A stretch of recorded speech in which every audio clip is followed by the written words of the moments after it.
Do, do, do, do, do.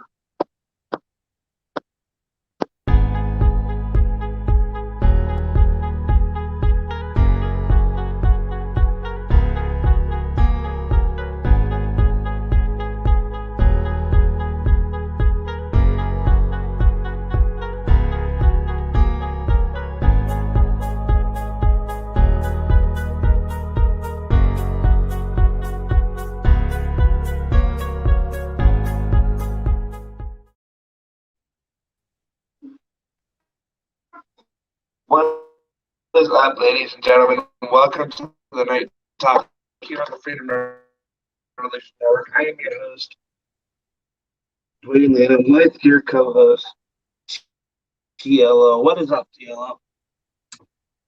The sky the last time I checked. TLO, you there?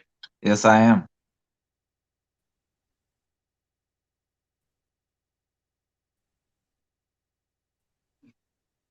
TLO?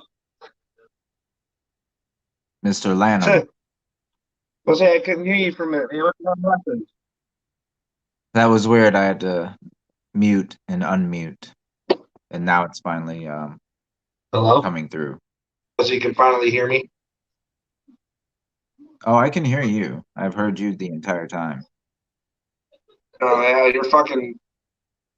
Your phone. So, guys, what is up? It's another night here on the Freedom Revolution Network. Part 2 of last night, actually.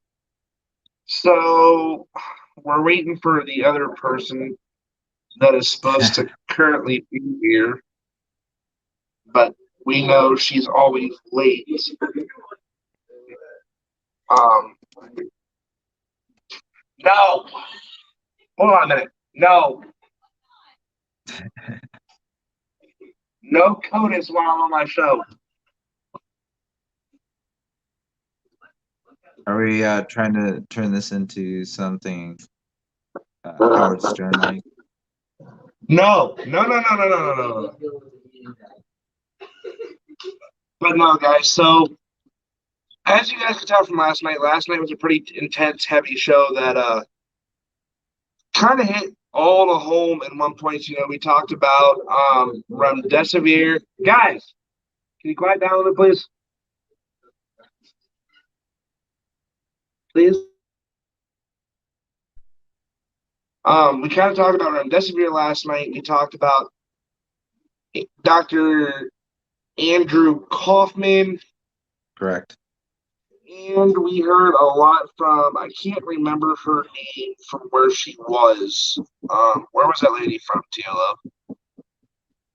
I didn't catch where she was from. But, you know, while we're waiting for Scarlett to join us, because she's always freaking late. More often than not. Yeah, more often than not. We're just gonna do a quick I usually tend to beat her in. Yeah, you're normally here before the broadcast even starts. Normally. So we're just gonna do a quick check on TLO. How's things down in Minneapolis, downtown? It's a very fluid situation. Can you still hear me? Right. And what? You guys just had your first event last night, didn't you? Down there? Yes, we did. We had WWE SmackDown at the Target Center. Nice. Yeah, no, if I had known, maybe I would have bought tickets since it's been a while since I was at a live event.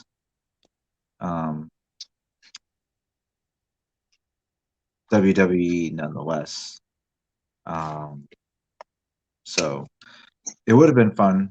Like I always enjoy their live shows. I always used to enjoy their on screen, their syndicated programming, i.e., Raw and SmackDown. I'm from the old school, so you know Monday Night Raw, NWO, that sort of thing. So no, there was a lot going on, but for the most part, people were respectful. Um, there's obviously a few bad players, but for the most part, it was a interesting, calm evening. I was on the scanners a little bit, but there's the usual crime and punishment, but nothing out of the ordinary. Uh, I'm sure most people would probably not want to hear this, but I do believe that when they cleared out the memorial garden in Uptown, it did kind of alleviate a lot of the anger pressure that had built. Because it was a focal point, and let me tell you right now, most people out there, including all of our listeners at this moment, I can't tell. I'm doing this through the StreamYards. Don't worry, ladies and gentlemen. Soon I'll be up and running with my setup, as it were. So I'll have a better look. I already have a pretty better look, but I'm not going to make an appearance. I'm putting this out there in the universe. Not going to make an appearance unless Scarlett shows her face. Man, I believe that I get out of here, then, damn it. I'll show Send my it. face. I'll show my face, Scarlett, if you show your face. Damn it, Scarlett, you better get on here because I'm not showing mine either. We will stay cameraless this whole show if I have That's to. right. That's right, ladies and gentlemen. The entire program. No cameras, no faces. That's right. No faces. Speaking of no faces, Talk to the hands. right? I'm gonna text her. Like, Or you can't see me if we're staying on the WWE topic. I heard he was actually um, going to run back to the WWE. I'm sure a lot of wells dried up as soon as he uh, professed his sort of like-minded mentality with certain Eastern nations, and their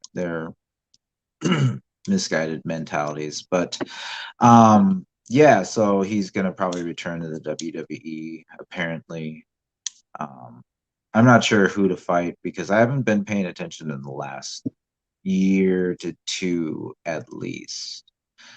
Um, when I left, it was starting to get a little too sloppy for my taste. Like I know they were trying to expand and do and experiment and do all this and that. And don't get me wrong, there was nothing wrong with their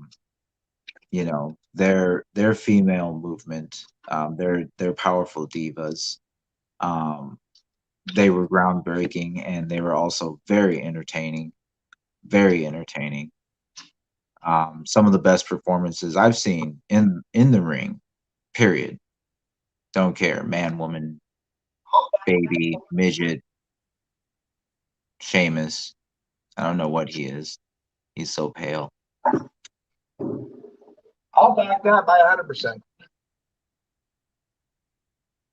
But if we want to stay on the topic of entertainment, and certain shilling tactics, I definitely have a point to contest since we haven't really gotten started on our main topics for the evening. But entertainment, I can safely say that some of the momentum with the um, far radical ideas are starting to fail in Hollywood, starting to fail in media, no matter what media, printed, online, digital, whatnot. People are tired of the messaging, the somewhat borderline propaganda, um, just the general like-minded, bored, hive mind thinking, and resistance is futile and whatnot. Um, it's starting to bite it Hollywood in the butt. A lot of projects are starting to dry up.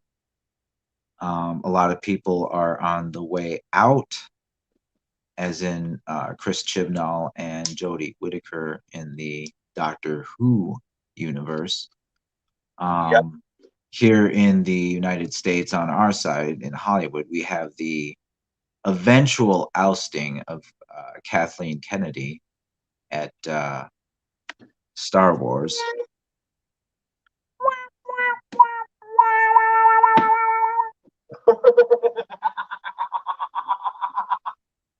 That's all. That's all I'll really have to say about that one.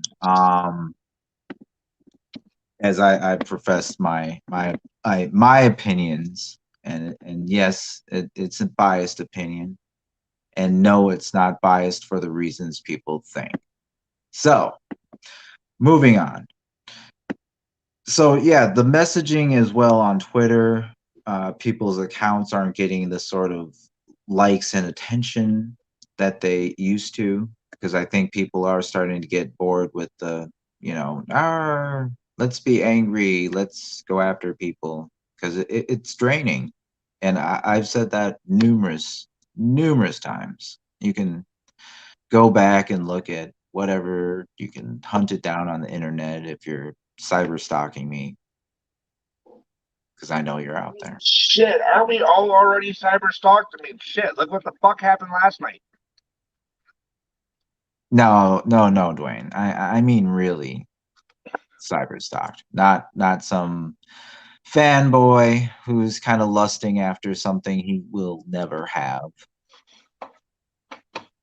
or the industrious endeavors of whatever political and nation backed agenda that bot had in its programming, in its algorithm.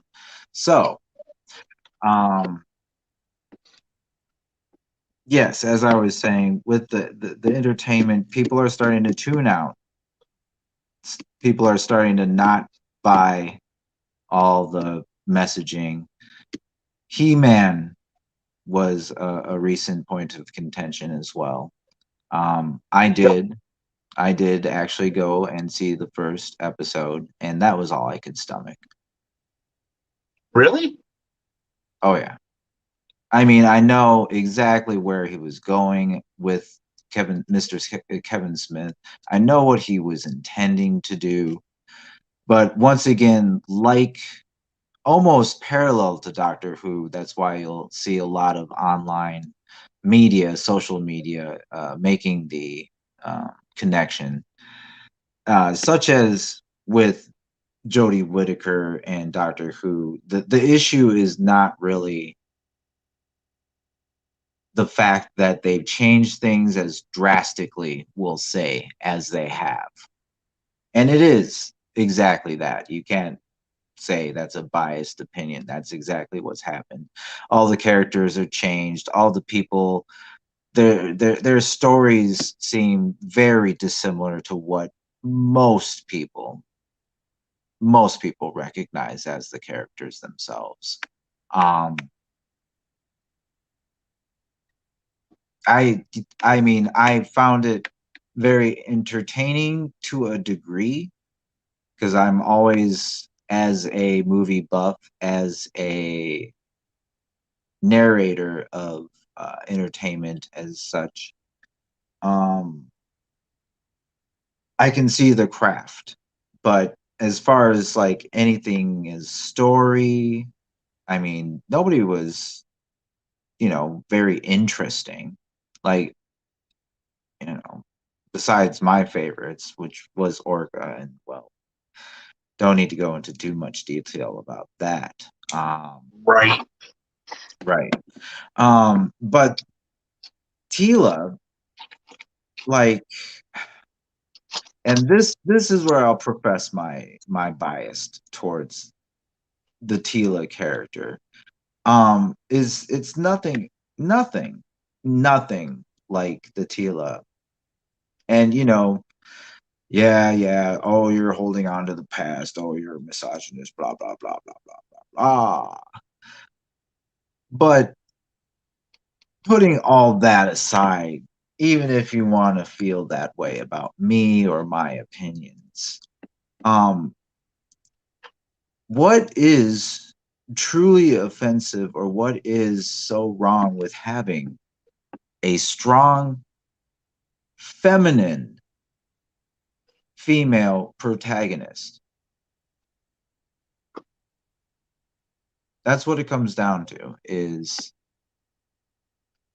I don't have a problem with these female driven vehicles, whether it be in comics or Hollywood or whatnot. My video collection is vast, and to be honest, at least half of it, at least half of it Oh, I has was gonna say female at least. has female protagonists. So it's and in addition to that, there's a lot that have a very diverse cast, a very diverse production team. I have a lot of things that are directed by Black people, even before anybody was really truly paying attention to it. I.e., such as like directors Antoine Fuqua. You know, he's done some incredible work. You know, and very much overlooked because he was doing it back. You know, where it was almost 80-90% white. Like, let's be real. 80s, it was still probably, I'd say it was probably about 80% white.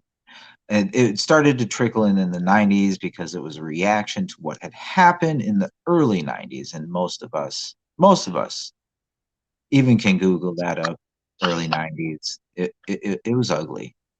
And it was something that's seeded a lot of shit that is transpiring even as we speak today. The female protagonist is not my issue. Weak ones are my issue. Ones that are strong for no reason. Ones that are overcompensating. It's almost like a female version of penis envy. Um, no, seriously, it really is because there's this weird, you know, adopting of the only way you can have like a strong female protagonist is if she's either awkward and I'll put this out there and I know people won't want to hear it. Um, Awkward or lesbian, um, or some sort of like alpha sort of butch type shaved hair sort of character, which is pretty, I'm sorry, it's pretty basic. It really is. I know you don't all want to hear this, and some people might. I know some people probably do feel that way. They're like, why does it have to be that way? Why couldn't it be like it was? Because I remember Tila very differently, very feminine, very pretty, but she was still a badass. She was still throwing down, you know, with big baddies. You Oh know, yeah, she was.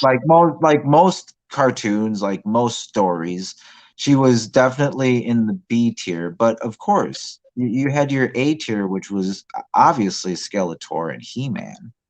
I mean, that's your A tier of protagonists. And then you had your B tier, and she was definitely in that tier. So it's not like she was diminished in any way or capacity. Um, and definitely not hindered at all in such ways by her femininity either, because she had her cute little skirt thing and the little kind of crown dealy and all that sort of thing. But you know, and you see that in it's prevalent in Hollywood.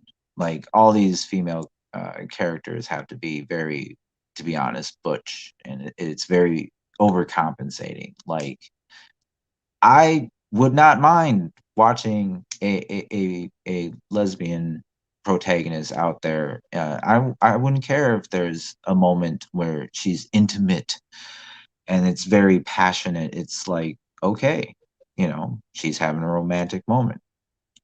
here it is. It'll probably be very nice, but that's my bias because I believe that the female form is a beautiful form in most regards. There was something I saw disturbing the other day on the internet, and it saddened me in so many ways. But that's a very separate time. Well, it does tie into entertainment, as social media has been borderline for quite some time. I would say since reality TV became such a dominant factor in everyday life. Everyday life. And so I don't get why we don't stick with characters that we know work, because if you go and change it, it's like, okay, that it's blatantly being changed just to be changed. It's not organic. It's not really relative to the story. It's basically there to be there. And something that serves itself doesn't really serve too much of a purpose now, does it?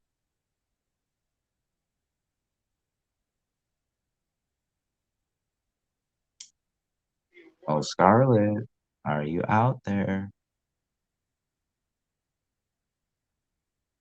I'm here. Well, I know you are, Dwayne, but I'm talking about our third. Oh, Miss Scarlet. Our the ooh, ow, that hurt. One who's um, always. the third to our tripod, if anybody knows that reference. Yeah, I'm calling her. Give me a minute. Oh, you shouldn't need to call her. She should just be here, I'm calling her.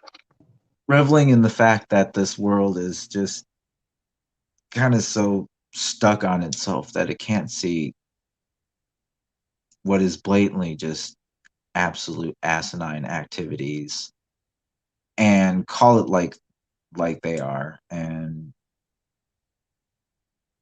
the only way to really move forward is if we're not sitting here and bitching at each other and making things about certain ideas that once again don't really serve too much besides serving themselves.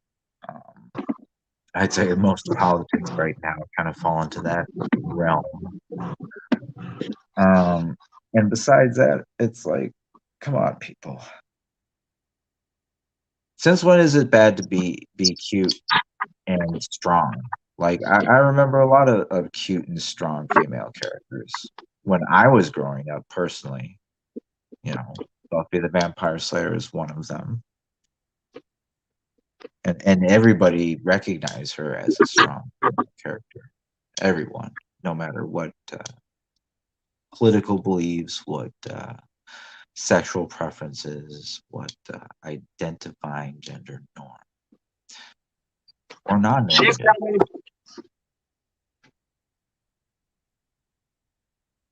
She's on her way. You hear me? Yes, I do, Dwayne.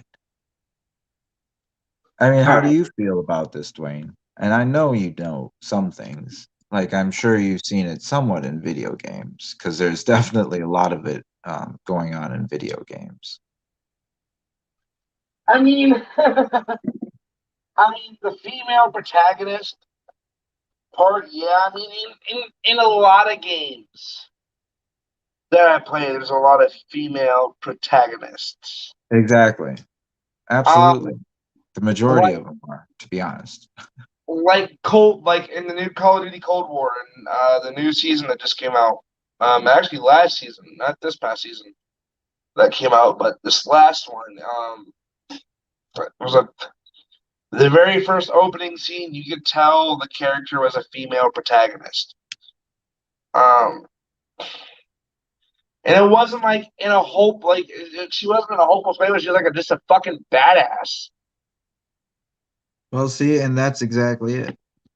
And that's totally fine, and I'm good. I'm good if it's something like hidden thing like they did with what's her name, Sophie on Loki, um, and hiding her identity until a certain point and revealing it. Like that's fine.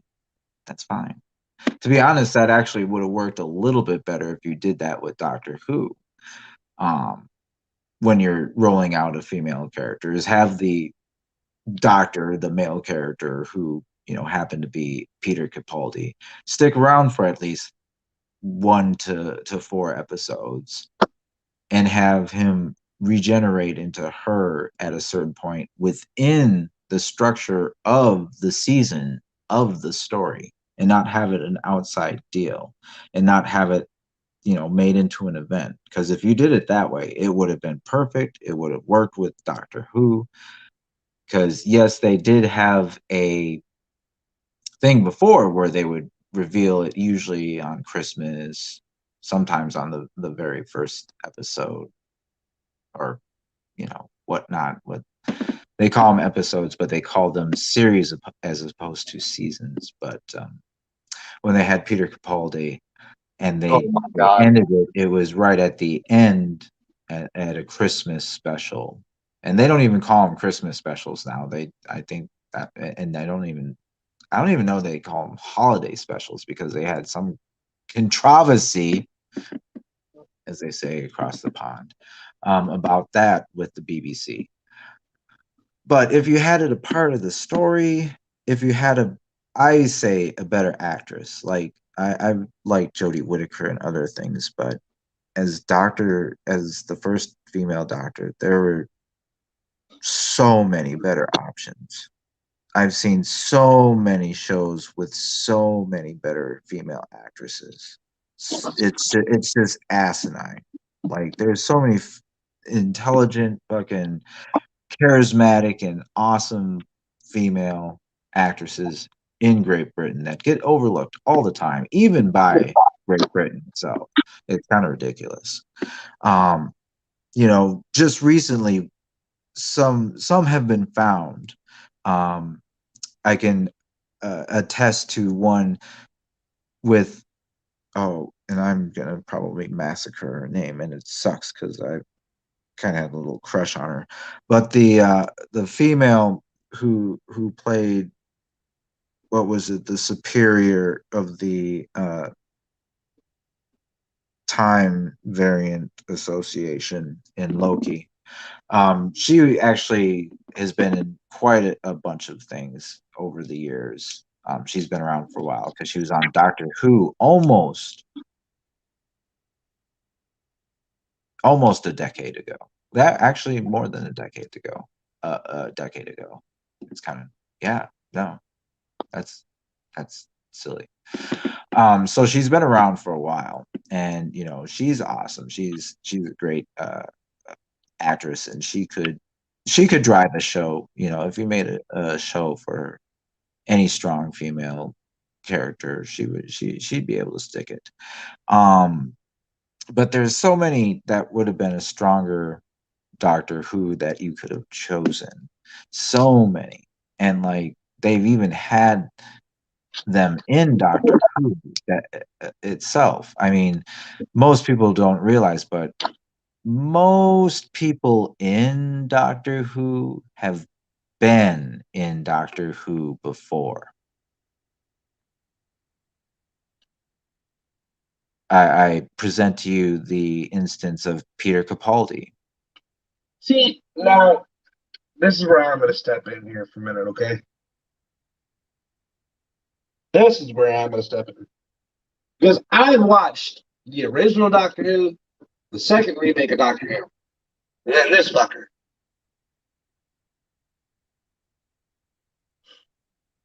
He had no motherfucking place even playing Doctor Who. None. Well, he wasn't awful, but yes, he wasn't like great by any means. I thought he Like, was entertaining because he was kind of perfect for the age of Doctor, being sort of advanced and him being kind of grouchy most of the time with the furrowed brows. It kind of fit. Like It fucking kind of Robert is. Pattinson has no right playing Batman, but yet he still is. Well, there is once again, as I kind of went on little mini serious tangent last night. There's so many effing reasons why Robert Pattinson should not be Batman. And I know I'm going to offend people because I know some people personally that will take offense to what I say.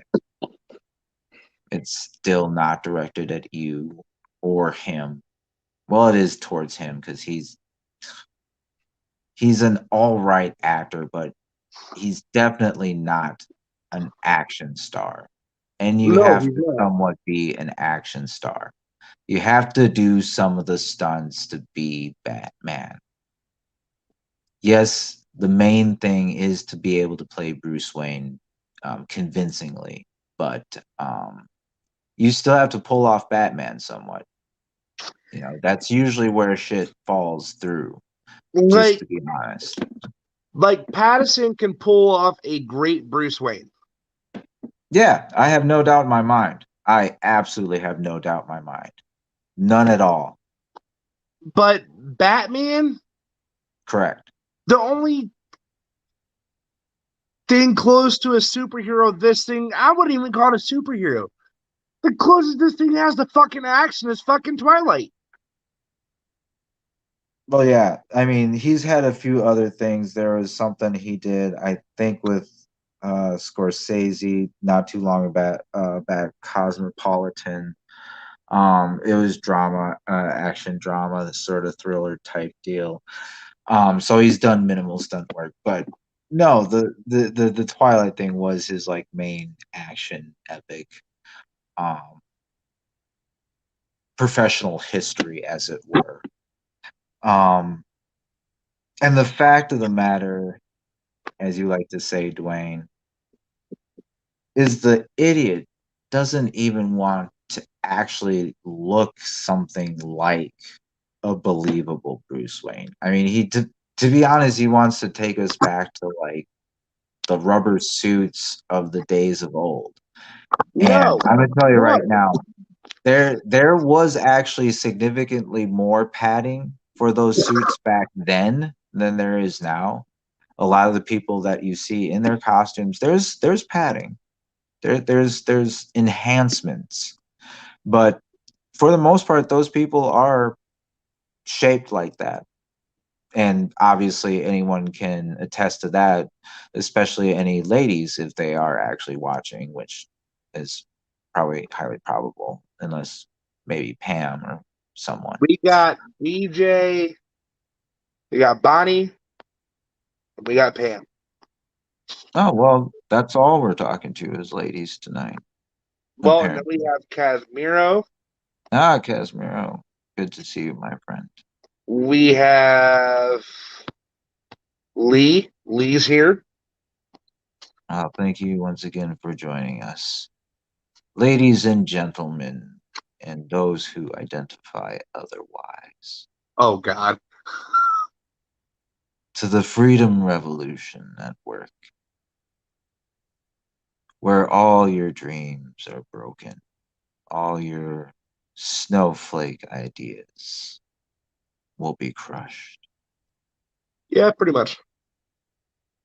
Because I ain't having none of that. None of it at all.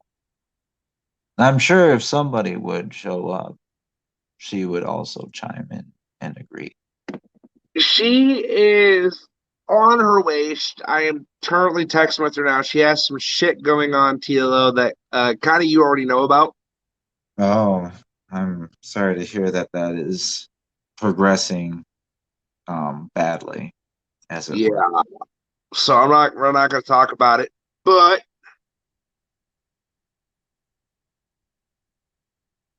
Pamela, I can't be on phone anymore at work. Everyone, no more what? Casimiro, no, don't go.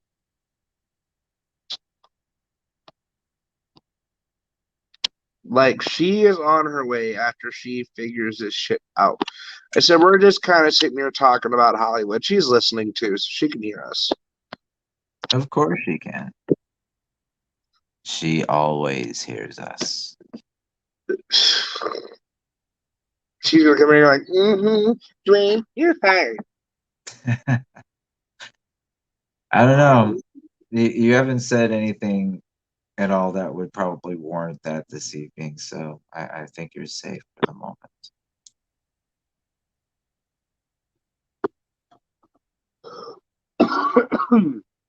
And by the way, But guys, no, the rule is me and TLO are not showing our faces on air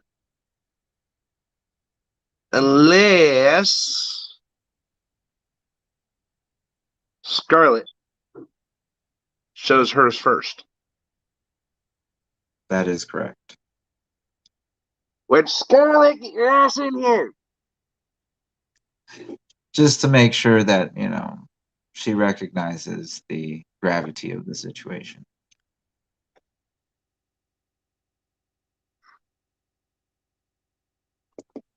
We love you, Scarlett. Come be with your family. But yes,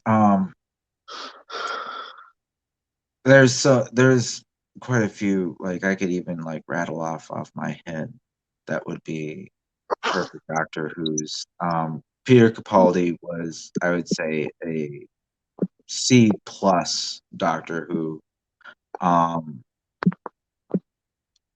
as I said, very entertaining. He brought his own sort of nuance, which is something that you're supposed to do with Doctor Who, and not necessarily try and graft from the previous one or too much fan service to the one that you yourself, as a fanboy, grew up as. And I'm sorry, but it's hard pressed to imagine that Jodie Whittaker was watching Doctor Who at, you know, too much growing up. She may Right. have watched it once or twice or something, but yeah, let's be real. She was not exposed to it that much before becoming Doctor Who. So you actually see that when you have a actor who actually is invested in the role, and they happen to be playing that one, you see a better performance, i.e., David Tennant. Eh. I Oh, still you gotta be shitting me if you're saying that David Tennant was not one of the better Doctor Who's that ever has been. no, he is. Okay. How am I putting this?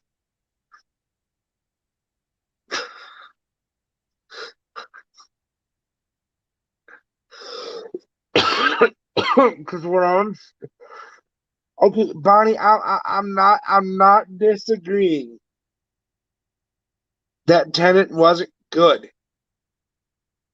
Look, I'm gonna break my own rule here for a minute, okay? Look, Oh, damn it, just to state how serious you are, of course. I am not saying Tennant was not good. I just think he could have been a little bit better. Well, any of them could have been a little bit better. That's the thing, is any of them. Like, I've been watching a lot of the old, like pre relaunch, or should I say, um, the Russell T Davies era. When you watch those ones, of course, you have to take it with a grain of salt because the quality is very limited due to the time as it was produced, and also the income that was generated and also put into it, because it was very different times. The BBC was a very different place. Things worked differently, and you could see it in the production value. And of course, it's hard and sometimes distracting when you see a hand sticking out of a rubber alien or something like that. Of course, but you have to take that with a grain of salt. Just like you have to take a lot of other little glitches or problematic nuances in modern day movie making. Because trust me, there's quite a few out there. There really is. Um, they had good stories. Like even with the old, like say Patrick Troughton, even with the silliness of what's his face, Peter Davidson running around with a celery on his freaking jacket, his collar. Oh, that was starting to get silly. Um, but they all had their own uniqueness. They all had their own nuances. They all had their own charms. And all the actors that played it in that era seemed to be on the same page with that, and that created continuity. There's a reason why the Fast and the Furious is a dominant franchise today, is because they kept with continuity.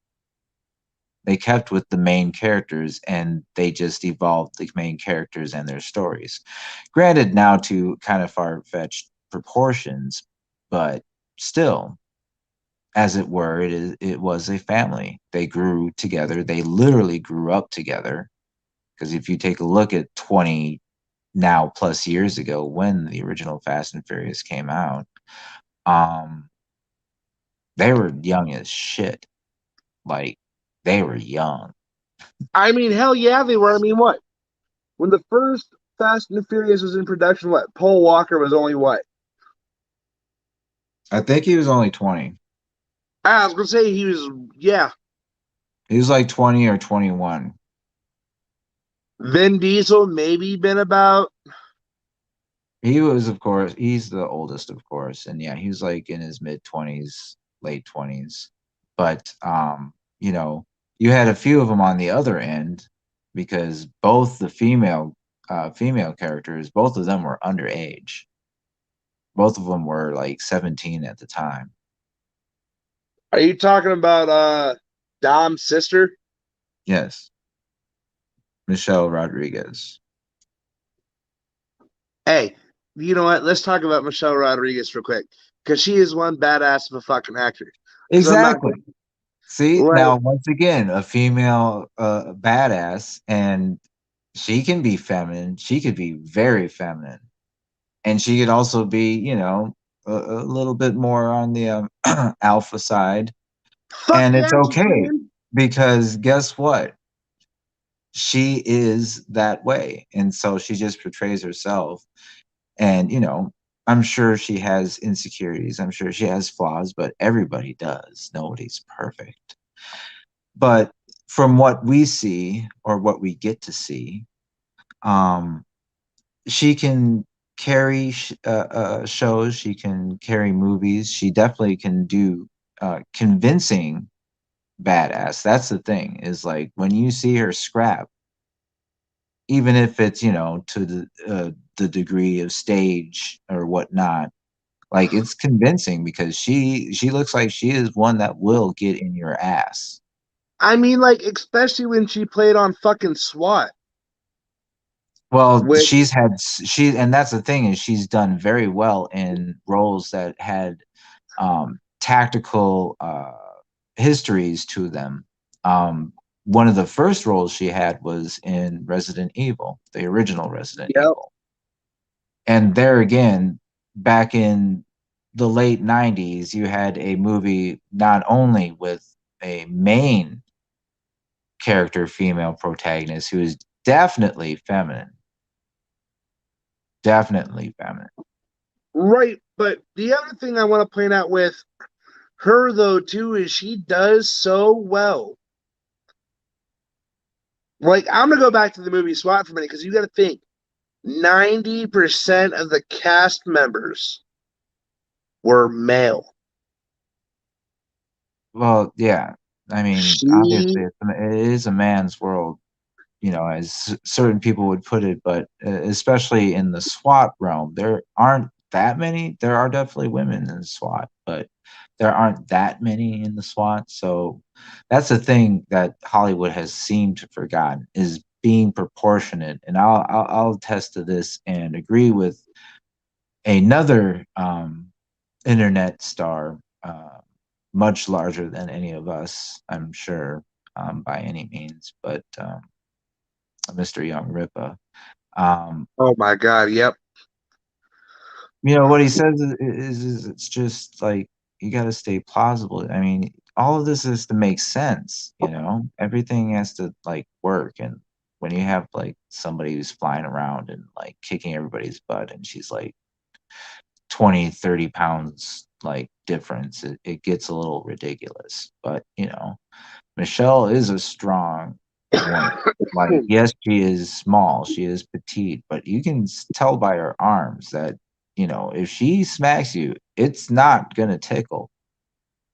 No, it's not gonna tickle. That bitch It's gonna fucking not hurt. gonna tickle. If she kicks you in your nuts, you are definitely not gonna be walking away from that. Like, seriously, that woman will take you down. So the thing is, like, the reason why I want to stay away too much from SWAT is because like most people thought it was not the greatest of movies.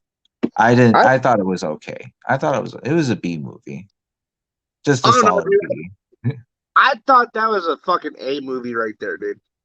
Oh God, no, no, no, no, no, not even close. When you have such a underutilized actor as Samuel T. I mean, come on.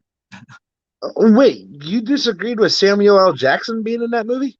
No, not that he was in the movie, that he was wasted in that movie. Like, he can be so much badder, and they kind of just made him like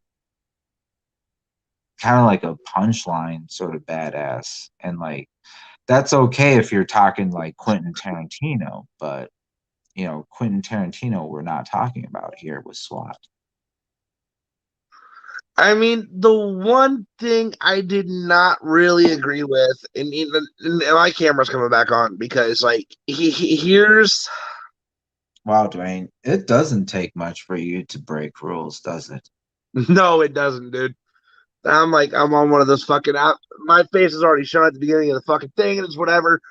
We're just waiting for fucking Scarlett to come on and Tila can make a fucking appearance because I'm popping on and off. The only thing I did not agree with that movie was with LL Cool J.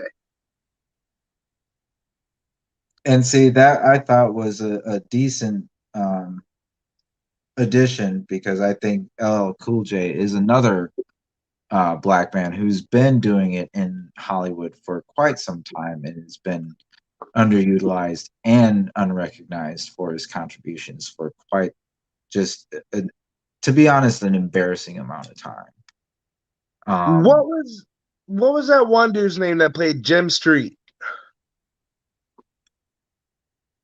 I I can't even tell you how long it's been since I watched SWAT, because, as I said, I didn't think it was like the greatest of movies, and I always get kind of pissed at movies when they underutilize actors, when you know that if they had, like, it probably would have been like a blockbuster. You'd been like, oh shit, if they fucking played it like this and had the main actor do this, like, oh shit, people would have been like, this is the new motherfucker. But no, it was and the story itself was also kind of just like, you know, like, I know they were trying to base it, or bring something that was an episodic television show to the big screen, but still, you could have just stuck to like one or two of the uh narratives or storylines from a couple of the episodes and kind of integrated that into a movie like Representation. Like, you could have done it that way and it would have worked a lot better. I think I look at things a lot more from the creative and background. I do like entertaining movies, don't get me wrong. I'm not like a complete snob, because I enjoy quite a few bad movies, and I guarantee quite a few movies that most people who are out there have never ever heard of. So, good evening, MGTOW. It has been a long time. Welcome, welcome. Dwayne, I believe, is checked out because I don't see his activity going over there.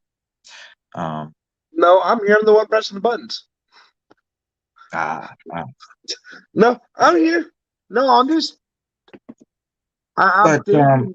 no, LL Cool J has been in quite quite a few things. He easily could have been, and I believe he should have been nominated for an Emmy for his portrayal of a inmate on House. Yes, that Because fucking that was inmate really that he good. played. And, the fact that he was very convincing as this prison inmate, this death row inmate, having these episodes, like, it was intense. I was like, holy crap, like, he looks like he's physically like going through some serious agonizing shit, like somebody had actually done this to him before, or he suffered like this before. Bro, So like, my thing was with that episode right there, because I know exactly what episode you're talking about, right? oh yeah, it's one of the most memorable ones of House. And he wakes up in the hospital and he just fucking comes flying up off that fucking bed. Like, what the fuck? Well, yeah, because that does happen. I can Like, he personally attest. portrayed that character so well. No, he did. That's what I mean. It's like it was a very, very good portrayal. And that's what I mean And is he's been in movies like that, or he's been in shows like that. He's been in movies like Deep Blue Sea. What else is Deep he Blue Sea in? was a good one. And yeah, no, he's been in so many, and now he's been on television for quite a long time with what is it, the NCIS Los Angeles or something. NCIS Los Angeles. Yeah. Opposite was it Chris O'Donnell or whatnot. Yeah, Um, the one who fucking played. Huh, don't even get me started on him. yeah. Well, he finally decided to like grow up a little bit and join the adults. So I'll give him that. Well, because But here's my thing. This is the reason I disagree with Chris O'Donnell.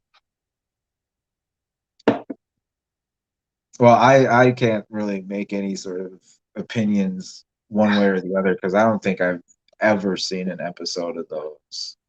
I Robin. I Robin. never really gotten into the NCIS's. When Um, he played Robin in Batman is do where do I we have to drew. go to that ugly dark place, Dwayne? Like Yes, seriously, like I no, have no, to no, go. no, no, no. I'm, As a well-informed, um, super empath and friend of yours, Dwayne, I'm not going to let you travel down this particular rabbit hole just for the sake of your viewers. There's enough trauma in the world. They do not need to go through that shit ever again. So this will be the last time we talk about this, okay? Like, seriously. uh, but come on, man. No. No, I'm making an executive decision. I'm pulling the black ball out of the bag, as some would say. Yeah, we don't talk about that. Like seriously, we just don't talk about that. Like all of it. We don't even mention the name. Like I'm serious. I have actually gotten physical over this, and people have gotten hurt because that was not.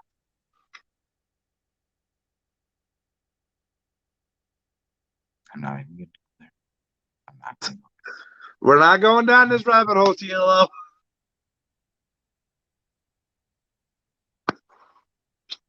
there. Anyways, I can make no assumptions or opinions or views or assessments of NCIS Los Angeles because yeah, I've never seen it. So like, it could be freaking Chris O'Dowd in opposite of LL Cool J, and I could give a rat's bottom otherwise. So Well, there's one actor that I really do like out of all the NCISs, which is Mark Harmon. um I've liked him in other things. I don't know, like the Gibbs character, like it worked for a while.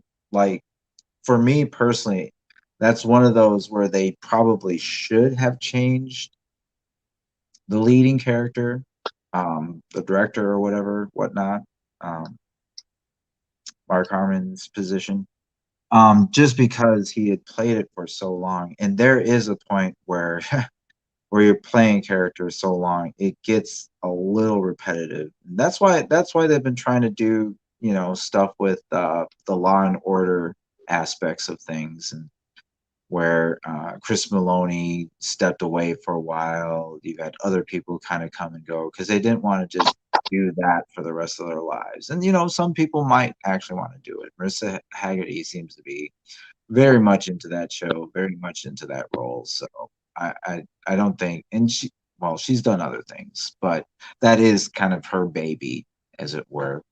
And it works for her. I mean, yeah. I mean, I couldn't really see too many other actresses being able to pull off that role, especially for the duration that she has done so. I mean, okay, yeah, I see what you're saying on that. The repetitiveness is what gets people. It does, and it's been the death of a lot of television shows, television series, mini series, all sorts of things. It's like the death knell of a lot of projects, a lot of things that could have gone somewhere but never will or never would. Um, and it's tough because obviously there's limitations with most stories and all stories. Um, and that's why you have a lot of weird, crazy kind of, let's just throw everything at the wall and literally take all of it and put it into a movie. But the structure is lacking, and we can't. Oh my goodness. I don't know. I think it's simple things most of the time, and it frustrates me. Like you can tell, like I'm actually getting a little frustrated thinking about all this because it's like it's very simple ideas and principles, like with cinematography and making things, and you just have to make good stories. Like when it comes down to it, you just have to make something, and it doesn't have to appeal to everybody. It doesn't have to check any boxes. It doesn't have to necessarily have like a big ultimatum message. All it has to do is have good goddamn characters, pardon my French, and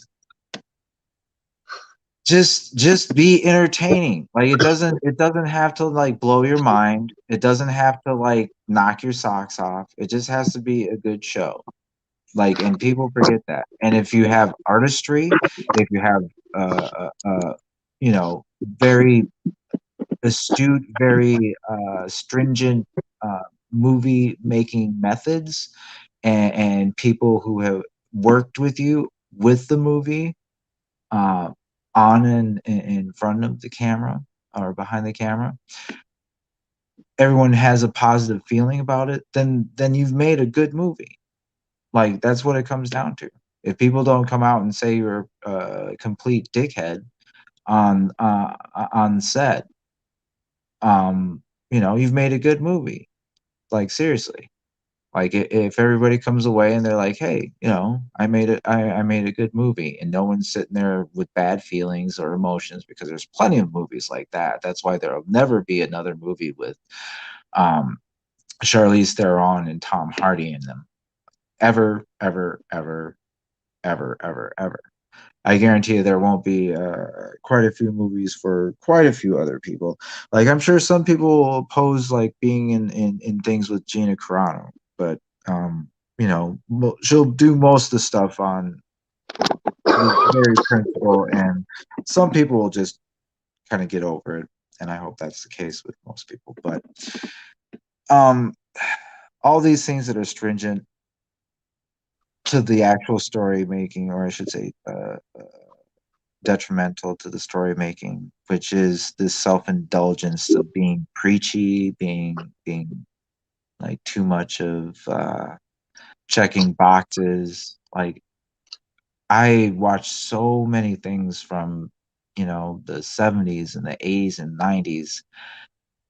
Like, oh, here's a great example. Okay. My mother, who stopped by the other day just to check on Garfield because she misses having a cat. Um, I was watching The Matrix Reloaded. Good movie. Yeah, good movie. Um, and it was at the scene where they're in Zion and they're doing their little dancey, semi-erotic thing, and all the people are being people. And I noticed something. Most of those people were minorities. Like, and we're talking like hundreds of people that they had for the extras for that movie. You And make a for good the point. for the Like, scene of Zion, and like I would say good and well 70% of them were, to be honest, African American for the most part. And so like, and that was made in the early aughts, 2003, I believe. And it just goes to show, it's like, do you want representation? Like, holy shit, like the majority of the people in this movie are like minorities, and it's not even, you know well, most of it's not even based in reality if you actually watch the movies. But my mother, who's sitting there, like attests to this. Like she points it out. She's like, "Wow, that's awful lot of brown people all together dancing." I was like, "Yeah." She's like, "What movie is this?" I was like, "It's Matrix Reloaded." And she's like, "Oh, okay. That was made a while back, wasn't it?" I was like, "Yep, a while." I mean, the one thing that I love about the Matrix and the way they did this, because when I first watched the Matrix, the first one I ever watched was Matrix Reloaded. You know, where Neo is more Well, yeah, can. when he's more attuned to his gifts and his abilities, and he actually can handle himself in situations as opposed to just learning his way. But that's what the whole thing was a growth process, and it was well done. Some people like to get nitpicky and get all poo poo, and yes, I will definitely be one to agree that the third one was somewhat of a miss, just because like they could have made it better, and it wasn't like they really humped the pooch by any means, but like you've got this great trilogy, and it could have been something very epic, and it didn't need to be like nuanced. And to be honest, a lot of the end message was lost on a lot of people, and a lot of people, there's, as I said before, controversy with that as well, and that's actually ongoing in today's world. But the story was well done. Obviously, the craft, the artistry of it, because it was actual groundbreaking filmmaking. Um, Great actors by any stretch of the imagination.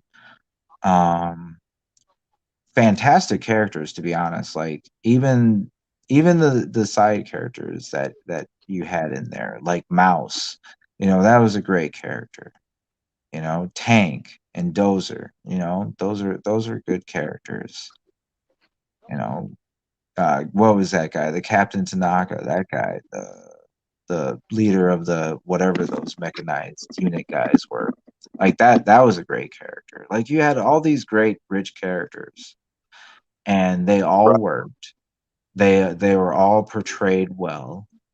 Like even at this point in his career, Keanu Reeves was still very much criticized for his acting abilities. Like most people didn't really think he was the greatest of actors. at that point in history and in his career. And I knew, as most of his fans, and some would say diehard fans, but just people who actually watched his movies, and even some of the movies that he's done outside of Hollywood, because he's actually done quite a few outside of Hollywood. He's done his, kind of experimenting and doing, trying different roles and different characters and stuff, and a lot of them are definitely worth a look, because it shows that he's got a lot more talent that people give him. He's more than the 90s sort of Bill and Ted sort of whoa sort of character that lingers with you, because every actor has a character or persona, as it were, that lingers with them throughout their roles, no matter where they go. And it's the truly great actors at their craft that make you forget that they've been in other shit. Right, exactly. Like with Oh god, um, the list is just stupid. Like the list is stupid because there are a bunch of great actors out there. Like if you want a common day one, Leonardo DiCaprio is one. his role in Titanic. His role in any flippin' movie that he's been in, for the most part. I mean, there's Blood Diamond, there's Titanic. Let's see. There's The Beach. There's The Departed. I mean, how many? Like that's the thing, is like, how many movies has he been in? He's been in a ton of movies. He was in a Critters, for Christ's sakes. I mean, And he was even a good little shit in that movie too.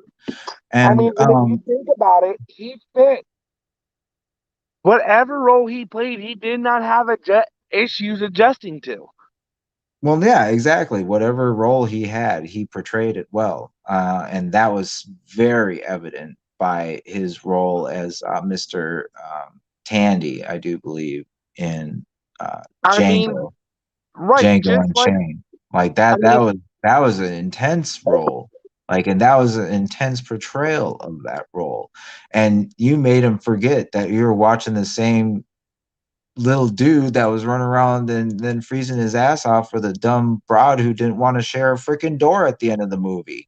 right. Like what's another actor that I can throw out there? Michael Keaton. Yeah, Michael Keaton. So many different freaking movies, like so many different movies. Like, Um, and that once again, outside and inside Hollywood. So many roles and different kind of roles. That's the thing, is he's portrayed so many different roles. He's betrayed family men. He's betrayed Bruce Wayne in Batman. And multiple my times. personal opinion is to the best that you could probably have on screen, because he balanced both Batman and Bruce Wayne very well. Um, Um, well, who's another one? Give me a minute. I'm trying to think. Samuel L. Jackson. yeah, you I could put mean, him in almost any movie. And Christ, he's been in almost every. Think about this, ladies and gentlemen. He's been in almost every single major franchise, with the exception, I would say, of Doctor Who and The Fast and the Furious. exactly. Sorry, I'm now just getting fucking art actors off the top of my head. Let me see. Fuck. Damn it, I can't remember his fucking name. Oh, there's so many, Dwayne. He played fucking Captain America. Yeah, Chris Evans. He fucking any role he ever stepped fucking into. Oh no, Chris Evans. Like, people have no earthly idea how good Chris Evans as an actor is. Like, he's played the shit out of some roles, and people probably haven't ever seen him in these roles. And I've seen, like, one of them is Puncture People. Yep. Go see that one. That one, Snowpiercer, the movie, not the television show. The original movie. In that right there, like, it, for me, it's a crime that didn't win. I know it came up for some awards, and I think in the year that it came out and against the competition that it did, that movie should have won for Best Picture because that shit was. Oh yeah, it should have. Oh fuck yeah. What was that?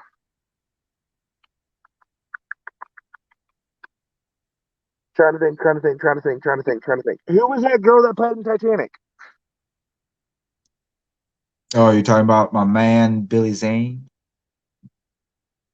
Yeah, the female that played the. Oh, you're talking about the female?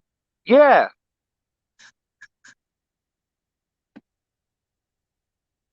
What the fuck was her Kate name? Winslet, She was a good actress. the fat ass English chick, the fat or well, what was it? There was a tabloid at the time that came out, and it made me crack up, and it still does to this day. And it was funny because she kind of embraced it, but there was like a tabloid, I believe in UK, that came out and said the fat bottomed or fat fanny English girl survives the Titanic or something like that. Just being very chaff about her backside and whatnot. Because, you know, if you actually pay attention in the movie, you do get to see a decent amount of her backside. You know, it's not like out there, but it's enough that you get the assessment that, oh, hey, she does have a nice backside. Right. Because she does. She does. She's a very attractive woman. Like, and to Oh, this day, I know people give her shit. Um, but like I think she's just fine. Like she's another one of those ladies that have grown up quite well. They've matured well, like a fine wine. And they're still very capable, portraying capable roles. Um, I am kind of sad to see that Monica Bellucci won't be in Matrix 4. I don't believe, even I was though sad. the mayor whatever the dude, the French protagonist, evil protagonist was, he's back. Um, and no, for me, the deal breaker for Matrix 4, where I am kind of just pissed and not necessarily going to go see it per se. I'll maybe see it when it's in a red box or something. Do you hear that, Hollywood? Do you hear that? No Agent Smithy, no likey.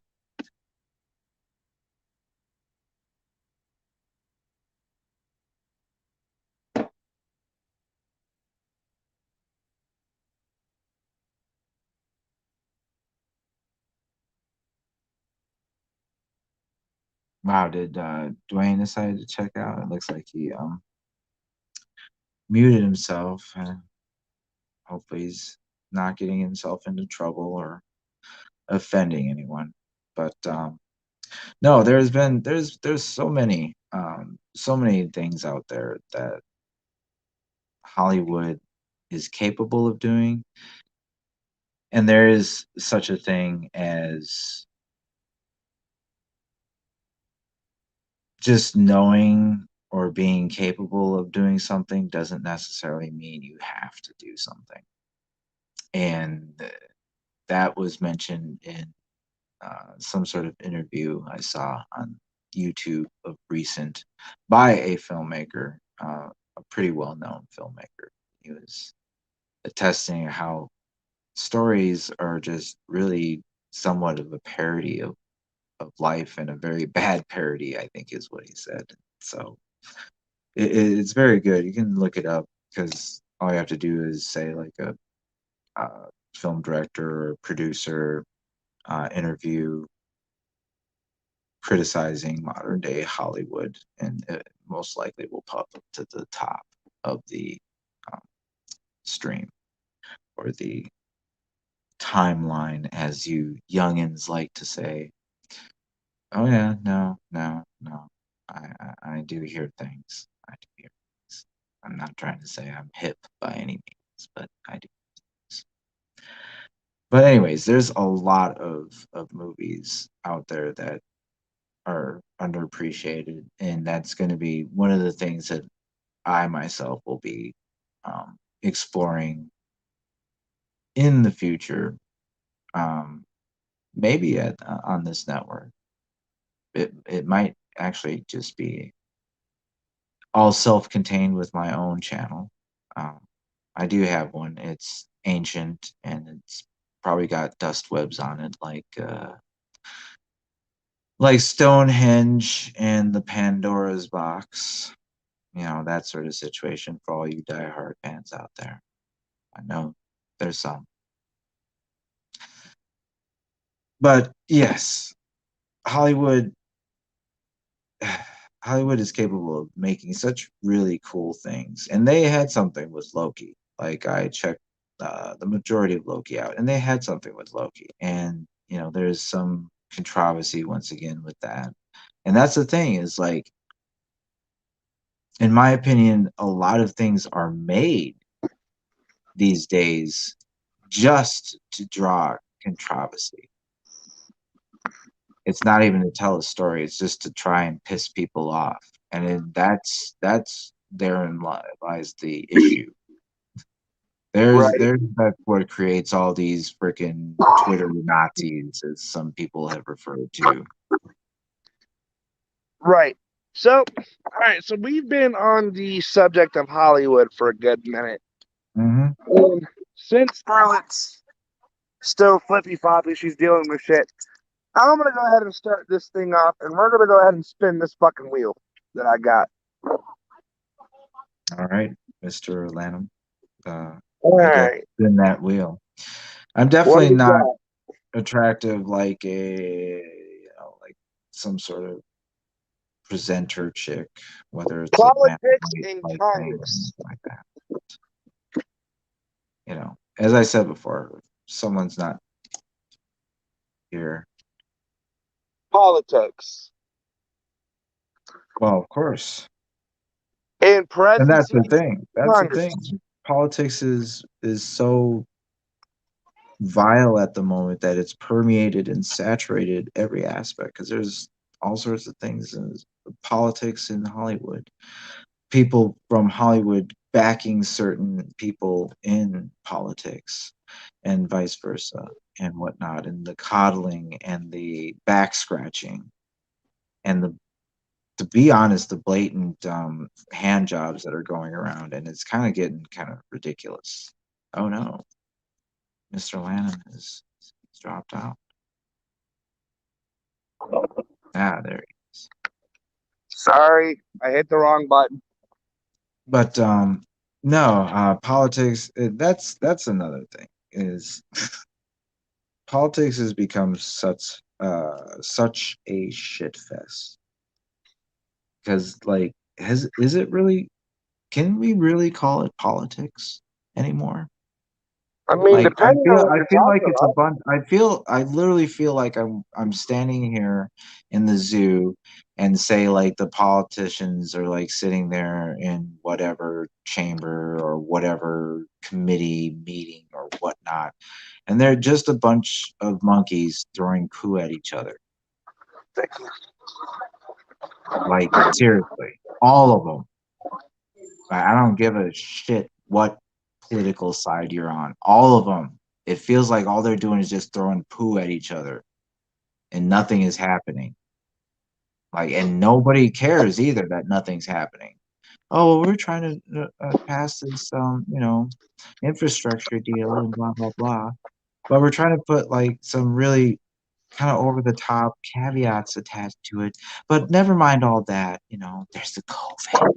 We should probably just stay indoors and vote for us, and make sure that your children are okay, and go and see all sorts of weird shit out in the streets. But it's okay.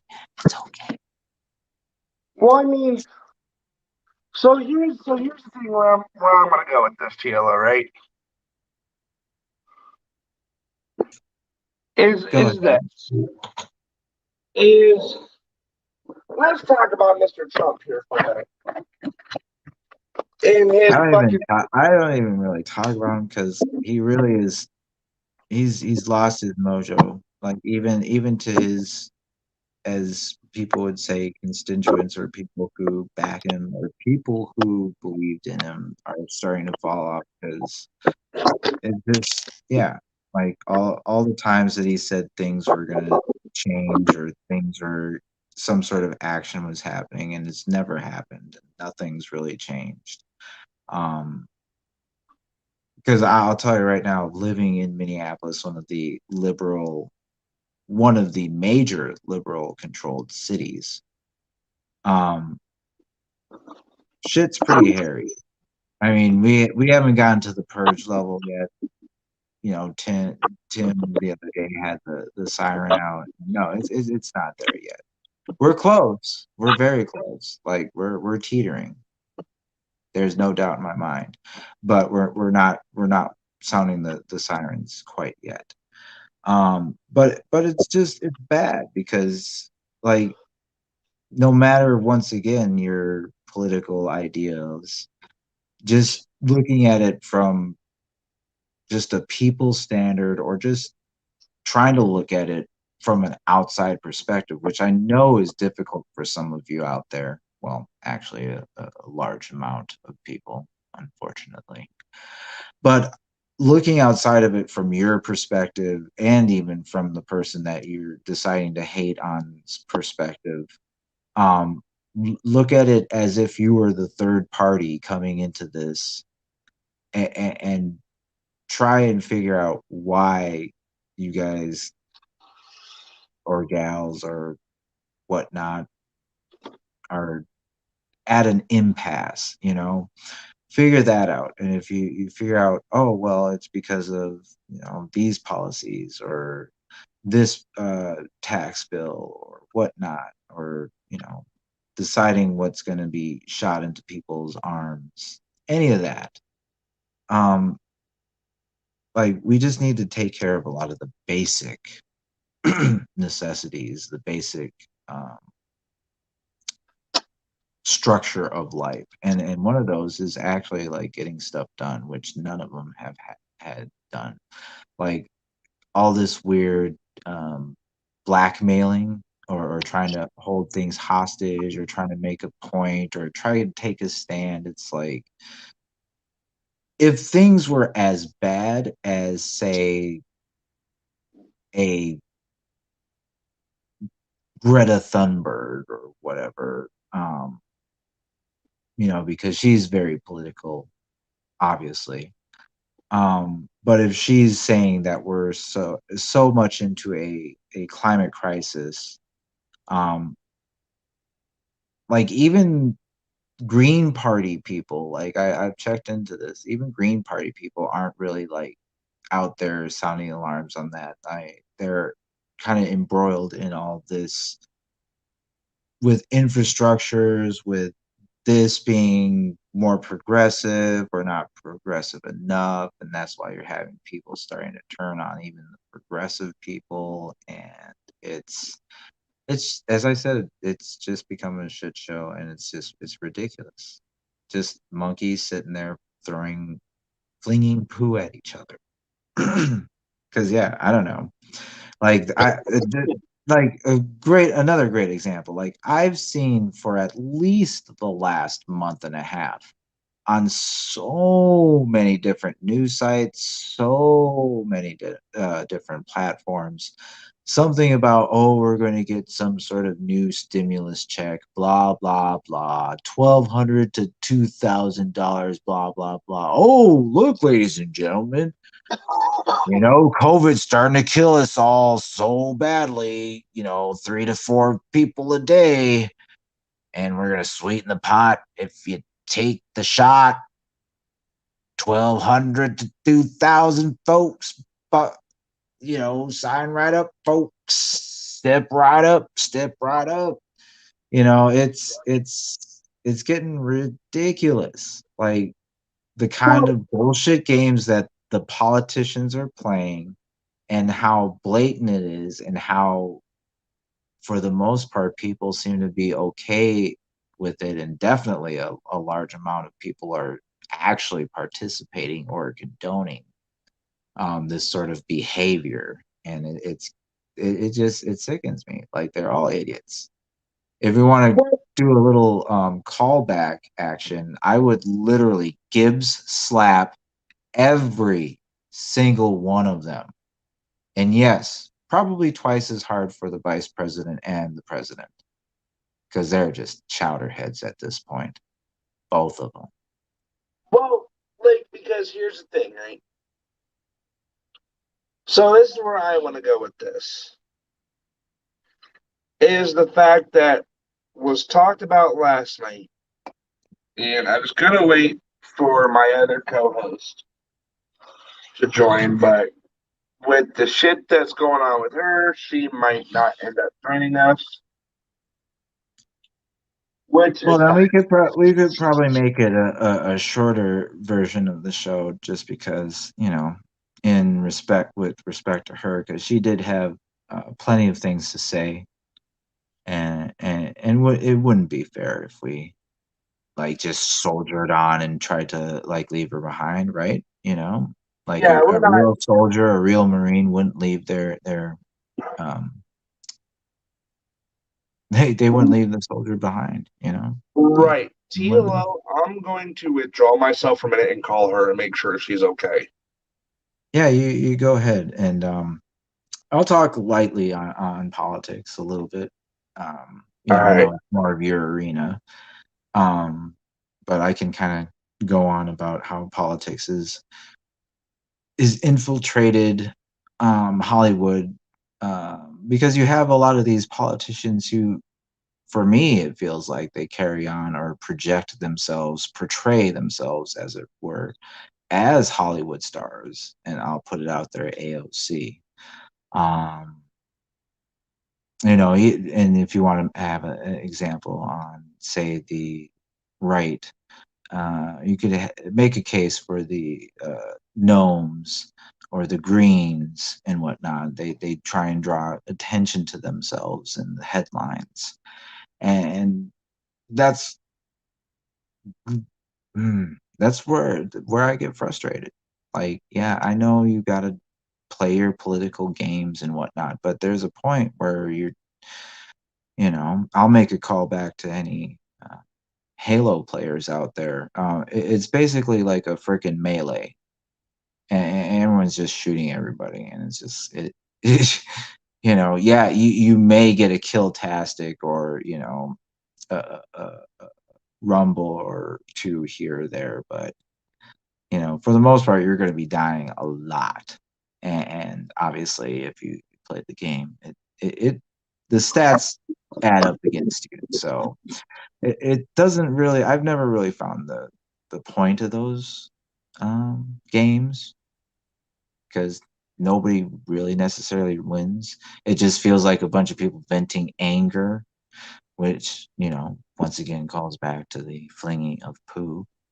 Um, and yeah, we need to get our shit together. Like, seriously. And then it's not going to get together unless we hold our politicians accountable. And I mean seriously accountable. And enough of the BS and like the grandstanding and the little mini protests outside people's houses, because that's just dumb. I'll just say that right now. Like, sitting there and intruding on their personal life, it's dumb.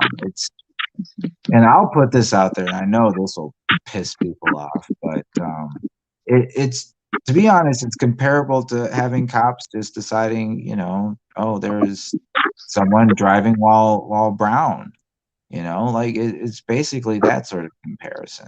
And I know people will be all offended. Oh, how dare you make that comparison? Well, I am a person of color.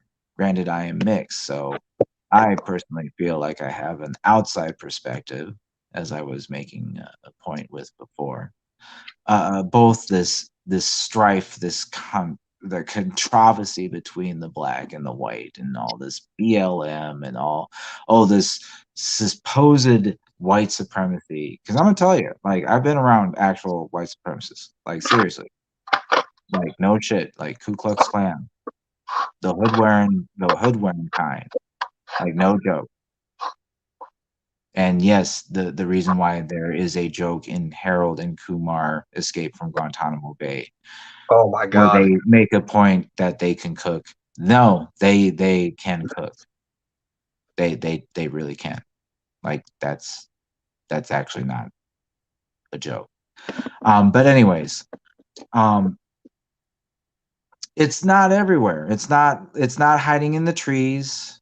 It's not going to get you in your bills, even though like they say it'll get you in your freaking mathematics taught in schools. Like seriously, like if you actually take a look at all these headlines, all these talking heads in the media, in politics, and whatnot, like they're trying to make you fear everything. Like, I oh mean, my yeah, goodness, like this is racist, that is racist. And to be honest, as a person of color and definitely someone who has experienced racism firsthand, um, it's out of control, people. Y'all are starting to act sideways, like seriously, like just on some seriously different shit that it you don't need to be on, and it's totally pulling from the real issues. It's pulling from what needs to be done. It's pissing people off, including a person of color, because all I see out there is all this, versus shit, and that gets old. Because if I wanted that, I'd have it more entertaining in my goddamn Texans, Tekken 6 or whatever. Like, pardon my right. French. Like, here's my thing, Teal. You make a good, valid point. Okay. Like a lot of people tell people of color, obviously like TLO, that they have no room to talk. Well, no, it's not even that. It's that I, you know, would have a different opinion than, being said that everything is racist, that I don't agree with the fact that they say that there's racism everywhere, because I don't. And they vilify me for that. And that's sort of a different sort of gray area. But the fact is that they sit there and it's all about that. Like, what's the point of saying, oh, racism is here, racism is there? And some would say it's because of the victim mentality sort of syndrome that they're trying to install in people.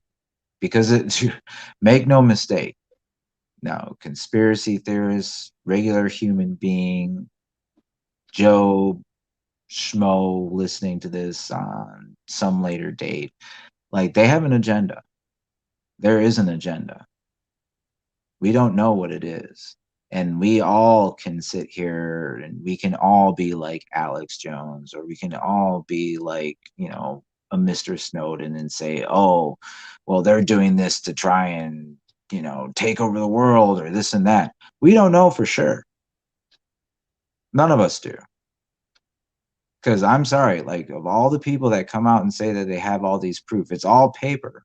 It's all like the fake ass money they keep printing to pay for all the bullshit that's happening right now. It's as Right. empty as that, as empty as the promises made of unity on the day of inauguration. So don't even get me started on politics, because I can go there, and some will have some headaches after that. I mean, well, we're going there because here's the thing. Okay. Because I really haven't said much today because I've been kind of talking with, Yes, you in and know, out. I've been in and out talking to Scarlett, which is fine. Once I told Teal that, he understood. But here's my fucking thing, and I'm gonna speak my happy ass mind. All right. I don't care if it pisses people off. Piss people off, guess what? Go sit in the corner and cry about it. I ain't gonna shut the fuck up because you don't like it. Sorry, not sorry. But anyways, here's my thing. You make a valid point. On the last thing you said, everything you said, you made a valid point. Let me just put it right there. That way I don't go anywhere else with what I'm not trying to say. Here's my fucking thing. Is that you're right. On the day of inauguration, there was no fucking unity. Well, no, like his speech about, he's going to bring us together, reach across the aisles and all this pandering bullshit. And like literally nothing of that has happened. Like none of it. Like there's not even been an attempt. And that's what's sad is like even the more like moderate or even the more normal of people that just happen to be politicians who have called that out and said like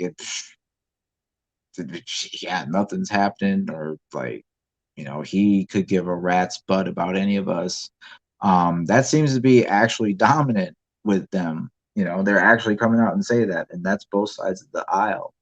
That's Republicans, that's Democrats, that's both. They're saying like they're not getting communication. They're basically pulling shit out of their ass, collective asses. And it seems like a big show. Like, don't get me started. Like, it feels to me like Kamala thinks that like she's competing with Oprah or something. I don't know. Which is fucking which in my mind that just blows my fucking mind. Well, of course, but it's somewhat accurate at this point, because like, has she really like done what other vice presidents do? Like, I can't really remember her doing any like actual major trips anywhere to try and like sort shit out, which is what like the vice president is usually sent out and about to do, Oh is go shit, to she's on her places way. with controversies across the world, and to try and like smooth things out, try and be, once again, as I've made points before, a third person, a non skin in the game sort of perspective that could be like, oh, okay, I can see where this guy's coming from, or I can see where this guy's coming from, or I can see where this girl or this girl's coming from. And you could basically be like, well, you both have fair points, and this is where this could work and this could work because it would both benefit you. Yes, you'd both be giving something up, but there's something that happens in that transaction, and it's called compromise. Say that a little bit louder, TLO. Compromise. A little bit louder for the people in the back. Compromise. Exactly. If we can't fucking compromise, we can't. If we can't compromise and we can't get along, and each people has a fucking agenda, here is my thing. Because our favorite co-host is on the way too. She's making an appearance.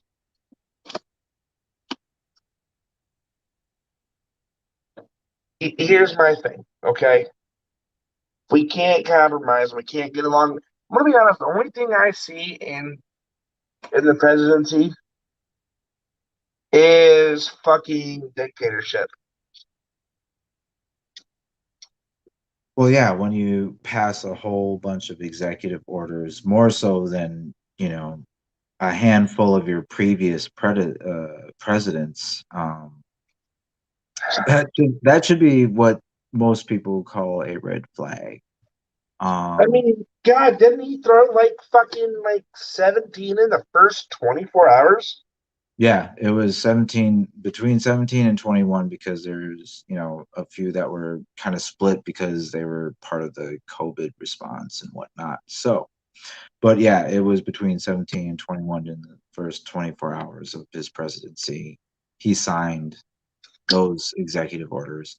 And I think that rivaled the record, which was actually like, I think 47 that were signed by, I think, Obama. I was about to say, I know Obama's fucking stupid ass fucking through. No, he signed a grip load in his first term or whatnot. So yeah, there was that. But that's how you see that it's kind of untrustworthy at so many levels. And like, now you see it with just the sheer incompetence. I mean, I'm looking at this poor old man that was once a decent guy. I never was like a super Joe Biden fan, but he's definitely better than some of the knuckleheads out there. But like, I see him nowadays and he just looks sad and confused, and it makes me sad. definitely not confused because I can totally see what the hell's going on.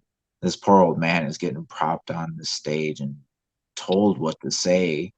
They're limiting reporter access to the guy and scripting all sorts of shit. It's very obvious that he's not necessarily as fully uh, coherent or on grasp of his faculties as the public is led to believe. Right. Hi, Scarlett. Hi. Welcome, Scarlett. Hello. We know it's been a hell night. Sorry to hear.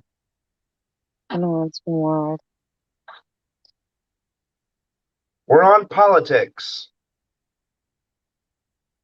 Hi, Big Yep. Toe. It's been a while. How you been? Now, What are we it's talking about? politics, but here's the thing. What TLO's about not politics? politics, Congress, presidency. Oh yeah, Congress. Well, Yeah, because we were did they previously didn't they talking just about get president. like dismissed this weekend? I think so. Yes. Oh, I think by the like way, yesterday TLO's was not their showing last his day. face unless you do. Yep. What? Show your face so TLO will show his. No, I'm not going to, Dwayne. I told you I'm not in the mood tonight, dude. She's not. She's really not. Oh, I'm sorry to hear. Yeah, dude, today's just been like a shit day. Like, I'm tired of dealing with the sheriff. Yeah, that's never fun. Hopefully it'll get better. But yeah, so I keep you in the thoughts.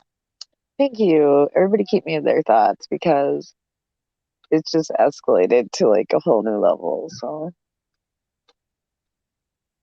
Well, I'll give the folks at home just a taste for this evening. But just because I am a man of my words. What the But hell? a part of those words or stipulation is, I won't fully show my face. So, this is just the preparations for the days ahead and the right. inevitable bullshit that will This be is upon us all. TLO's Mad Max. This is his Mad Max look, y'all. Correct. That is absolutely correct. Yeah, I know because I know you, TLO. Like I do actually know you quite well. So it's like Yep. this is TLO's ride out outfit. Oh yeah, no, we're getting ready. We're getting Yep. ready, ladies and gentlemen. It is just getting to that time because it's getting to the point. Oh, and again, vaccines were brought up and how I'm attacking and threatening because we refuse to be vaccinated. Yeah. That was brought up Well, again tonight. What did course. the sheriff say about it? Sheriff didn't say anything because the sheriff doesn't care. You have to remember, this is a majority red county. Yeah. And they don't take well to that. Dude's not wearing a mask. He's standing right next to us, so obviously you know how he feels. Correct. Like Yeah, no, so, none of that social distancing shit. No, he didn't. No, he was right next to us the whole time. Like legit. So it's like, I don't think they take well to that. So he didn't even mention it. Mr. Tyre told me he had said that to the sheriff. And I was like, really? I was like, the sheriff didn't say nothing to us about that because he knows, like, there's nothing you can do about that. Like, I'm not threatening you because of that. Like, Right. what? Dude, it's like Twilight Zone, the La Cuckoo World, man. I told you guys last night. Like, it's so bad. It's like a bad movie. I could write a I'm sorry to hear Lifetime that. movie after this. Right. For Oh, real. there's And plenty it'd be a movies that you good can watch. Lifetime movie, too. Oh, good Lifetime. Yeah, it would be a good Lifetime movie. Legit. I should hit up Lifetime. So, Well, there's a lot of things you could do for Lifetime. I've seen some pretty interesting. yeah, I think it'd be one of them good. It would be a good movie or like Hallmark Channel. Nah, I this think one would be a more. Hallmark Yeah, Channel I movie. think we'll stick with Lifetime just because of the Yeah, drama. or Lifetime Movie Network. They got that one too. They got a bunch of little channels, bro. But I could sell it like legit. It's that Oh juicy. my God, TLO, right there.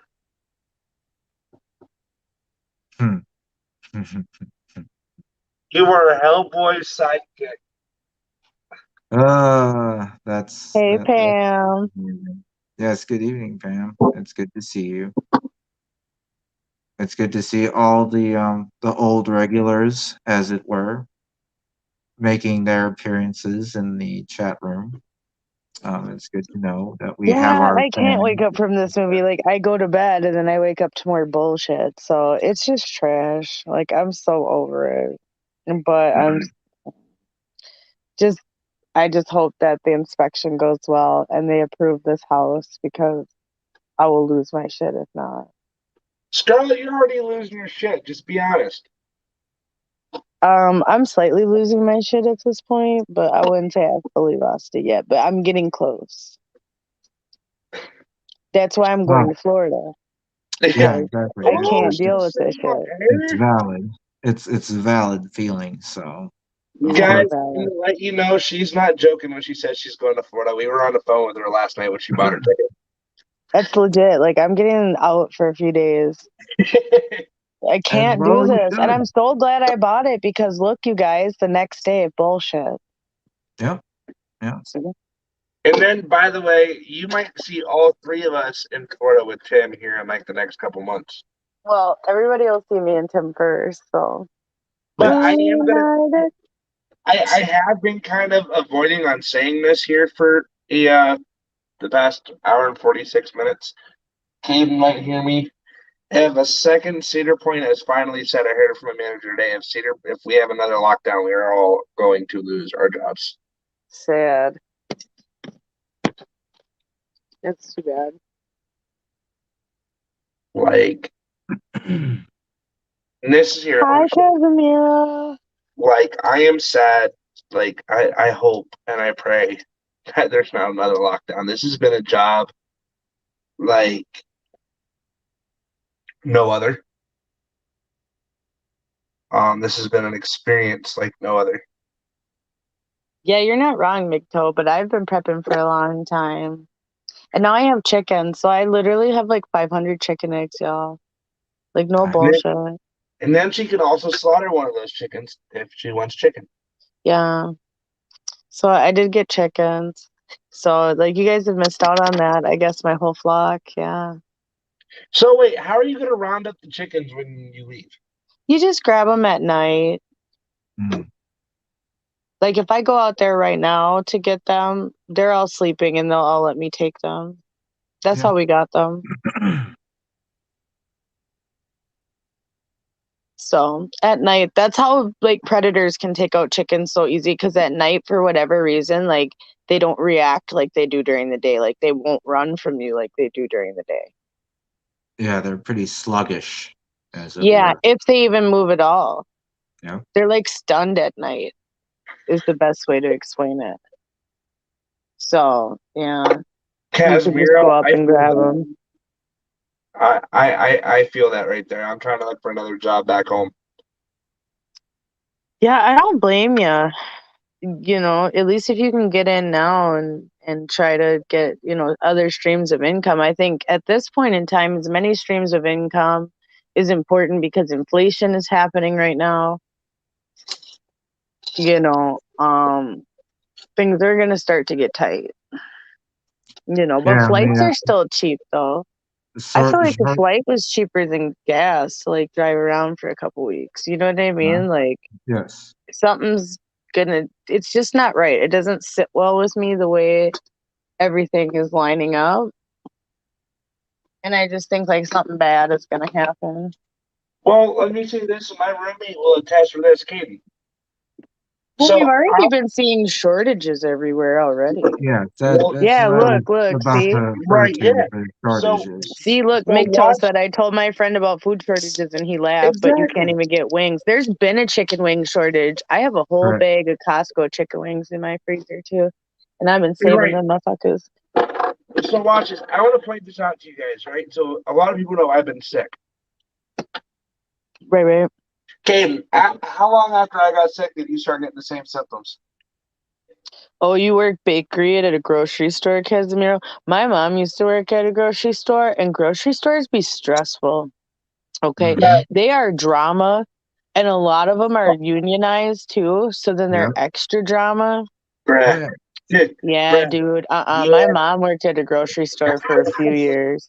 I worked there for a couple months and I'll never do it a fucking again. Yeah, my mom worked with like some people like I went to school with and everything, but like it was like not cool. Like I can't deal with retail. The retail drama is too Yeah, much. nowadays it's such a effing minefield, Yeah, and I used it's to work retail like very 10 years political. ago. It's Like, very political because of the aforementioned unions. A lot of them have become a bunch of thugs, as it were. And I know that sounds somewhat fascist, but you know, screw you. Like well, yeah, I've always had and the way issues people with act in unions because retail though. unions once again are like the self-serving ideas that don't really help most people except for Exactly. themselves. Like my 5 years in retail, right? Like, because all of my jobs I've ever worked in the past 5 years have been nothing but retail.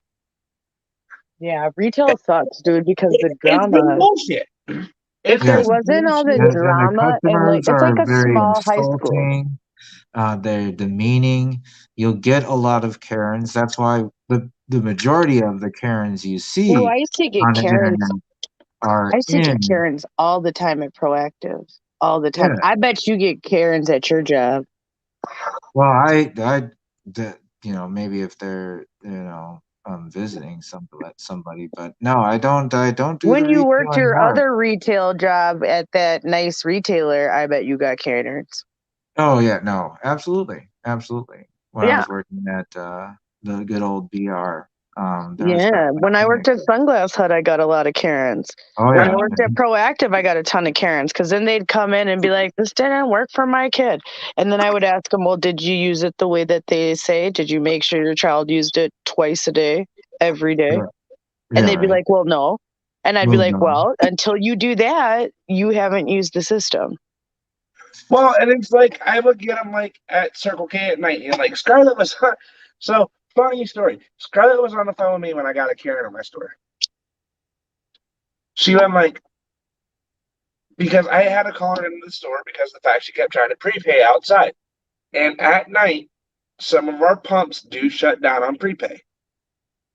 Not all of them; it's just a couple of them. It's like the first 5. And I called her inside, and you can ask Scarlett. You could hear the fucking debit card fucking just smack off the counter. Like you can hear, and she's like, "Well, I need $50 in fucking gas." Yeah, people are just rude. And it's like rude for no reason a lot of times. Like it's unprovoked. Yeah, Like the that's only absolutely time I correct. ever got mad at a customer was one time that a woman told me that I'm not entitled to a lunch break and I should be there at every minute that the mall is open. And I was like, well, I'm sorry for you. I'm a human being and need to eat lunch. And now all they have is a fucking kiosk machine. And now they sell it at Target. I just saw Proactive at Target. Wow, really? They have all 3 versions of it and it's $36, which is cheaper than it ever was Mm. with Proactive. So I think they finally realized like we need to keep the price point competitive and Yes. now they can put it in Targets and other places because they got rid of the model of like the demo people like me. So it's Right. like it's kind of smart, but it's like, yeah, now you get to deal with no one to figure out how to use this because all you Karens That's just better. bitched and bitched and bitched. Yeah. And it's just like, that's what you get. Or people with Absolutely. sunglasses, they would break their shit and then come in, be angry or be mad because they cost so much. Like, it was wild, dude. Like, people complain about everything. Like, I try not to complain unless there's like an actual mistake. Like, Right. And the other than serious that, in issue. retail, there's really no point. But it's usually like the retail workers confronting you or saying something to you first. MGTOW said I carry a bag of black ground peppers for Karens. If they fuck with me, and I will pour a little bit of my palm and blow it in their eyes. Damn, that's brutal.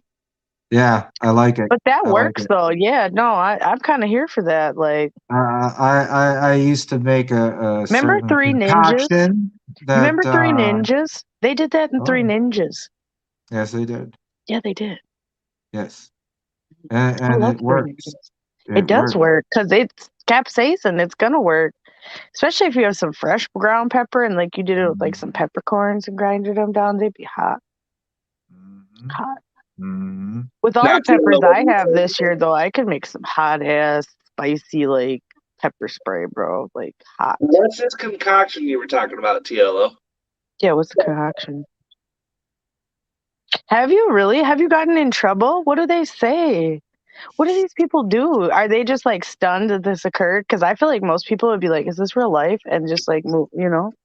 Well, that's the general idea, and that's hopefully what it is looked at to this day. So there's I'm no just more saying. questions. They were right. Like I'm just saying because I just feel like if I was the Karen that happened to, first of all, you would have did that to me because I would have punched you in your face. But it's a Karen, so they're not going to do that. So I see the point. Like it's kind of smart. It's genius actually Mm, because they're not expecting it. No, no, You know, not but at I'm all. sorry. Everybody just acts like they have no consequences. They're above Well, the it's law. the Rules don't accountability, the apply lack to of them. accountability, the self entitlement, the Yes. privilege, and this is the biggest issue is the privilege that is so thrown about, the terminology or the what the descriptor, if you were, um, is all wrong. It's the people that are saying it that are the biggest and most entitled people. That's why you have all these tying back in or calling back to the stars of Hollywood, sitting there and coming up with this bullshit Twitterverse, with just absolute asinine ideas tied into politics, telling people to adopt these sort of just ridiculous ideas. And yes, I said it. Some of these ideas are absolutely asinine. They Just are. straight up. Don't Yeah, even, it's you can make an asinine. argument, whatever. And that's fine. Especially like I have this whole no like problem with I'm you making an harassing argument. like him with vaccine. How am I harassing you, bro? Like that's the What? third time he's brought this up. He brought it up to the sheriff twice and the judge once. The judge didn't even acknowledge him when he brought it up. It's just like that bothers me. Like, why do you think you can bring that up? Like, who? How do you just twist the rules Because somehow? he's a Karen. Like, he is a Karen. Like, I just don't Indeed. know how. You know what I feel like? I feel like, and I don't know if it's just because I've been watching a lot of it, but I feel like he's like Mr. Leahy and he's like trying to ruin my life. But see, like Ricky and Julian always win, and then they go down, and then he goes up, and then he goes down.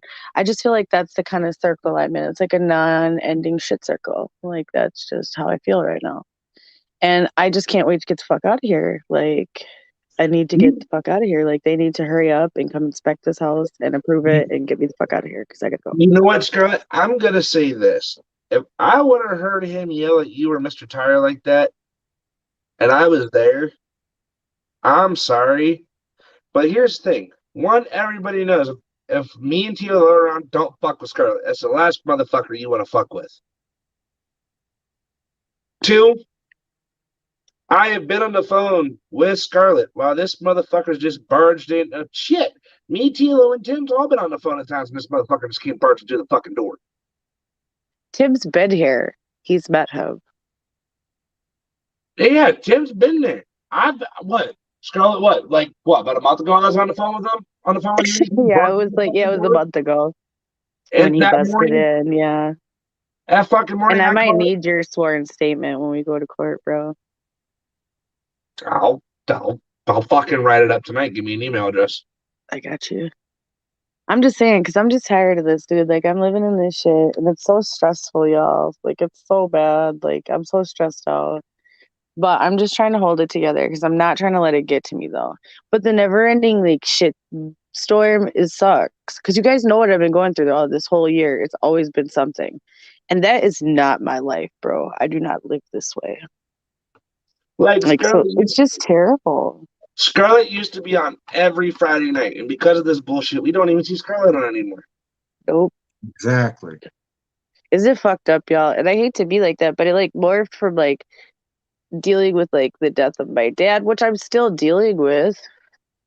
Like it hasn't even been a year yet. Like I'm still dealing with it. Like it's just been Yeah. like 7 months. Like you know what I mean? Like it hasn't been that long.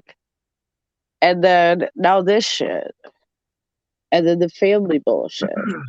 And then the stresses of everyday bullshit with Everyday life. life in and of itself, right? Outside of just like uncalled for bullshit. So it's just like, oh, Right. I'm And just like I said, I'm just trying to maintain calm and personal zen before a bitch snaps. Here to that. I'm just saying. well, I'm trying to keep it real. Like I want to be honest. Like I'm not gonna be like, oh, I'm keeping it together. It's fine. No, no, you're like not. this has taken a lot. But you know what? I will honestly. I really do think that getting the ketamine therapy really helped because number one, it increases glutathione in your brain, and we have more glutathione. It helps detox pathways in your body and helps you function better mentally and cognitively. Um, I think it also helps you deal with situations and see them differently. Oh yeah, because And you would have lost your shit if you never done your fucking I ketamine think I therapy. think I really would have lost my shit by now. I'm not joking. I really do think I would have just like fell apart. For So knowing I'm Scarlett in glad the and past, happy because Monday I have my appointment where I get my monthly ones that I take at home, and then Tuesday I'm going in for an infusion. So this is right on time because otherwise I think I'd lose my shit. Because I've had this plan for like 2 weeks now to do this on these days, way before any of this shit happened. So it's like, no, it's right on time. I think that's the only thing that's keeping me like sane because I know otherwise I would be losing it. I'd just be angry. well, So the it's Scarlett, just absolutely ridiculous. No one should have to go through this. Like this is no, ridiculous. Somebody else is being moved in tomorrow, Tilo. But we don't know who these people are. Absolutely ridiculous. Absolutely ridiculous. I'm like at this point, I asked the sheriff, I was like, can I like press charges? Like, can I go to court? Like, cause like something has to be done. Like we can't just keep doing all this. Cause like I worry about like my items, my things, like all types of stuff. Exactly. Like this is like insane. I cannot Because live like obviously this. this idiot is up to no good. Yeah, he is basically, and he's crazy, and it's certifiable crazy. Uh, Like, so it's just like, oh my God. So apparently it's going to be given to the sheriff, or it's actually going to be given to the county attorney to decide if it's a restraining order violation. it effing better be. It yeah, I was better about to be. say, I swear, because I have pictures and everything. So, like, it better be. Like, I really hope so. So if he goes to jail, he goes for 90 days if they violate him.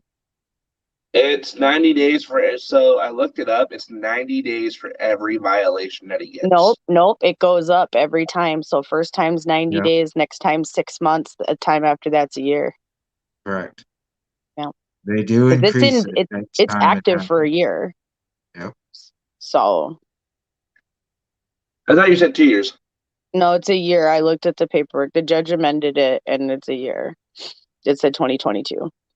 It's supposed to be 2 years, but they gave me a year.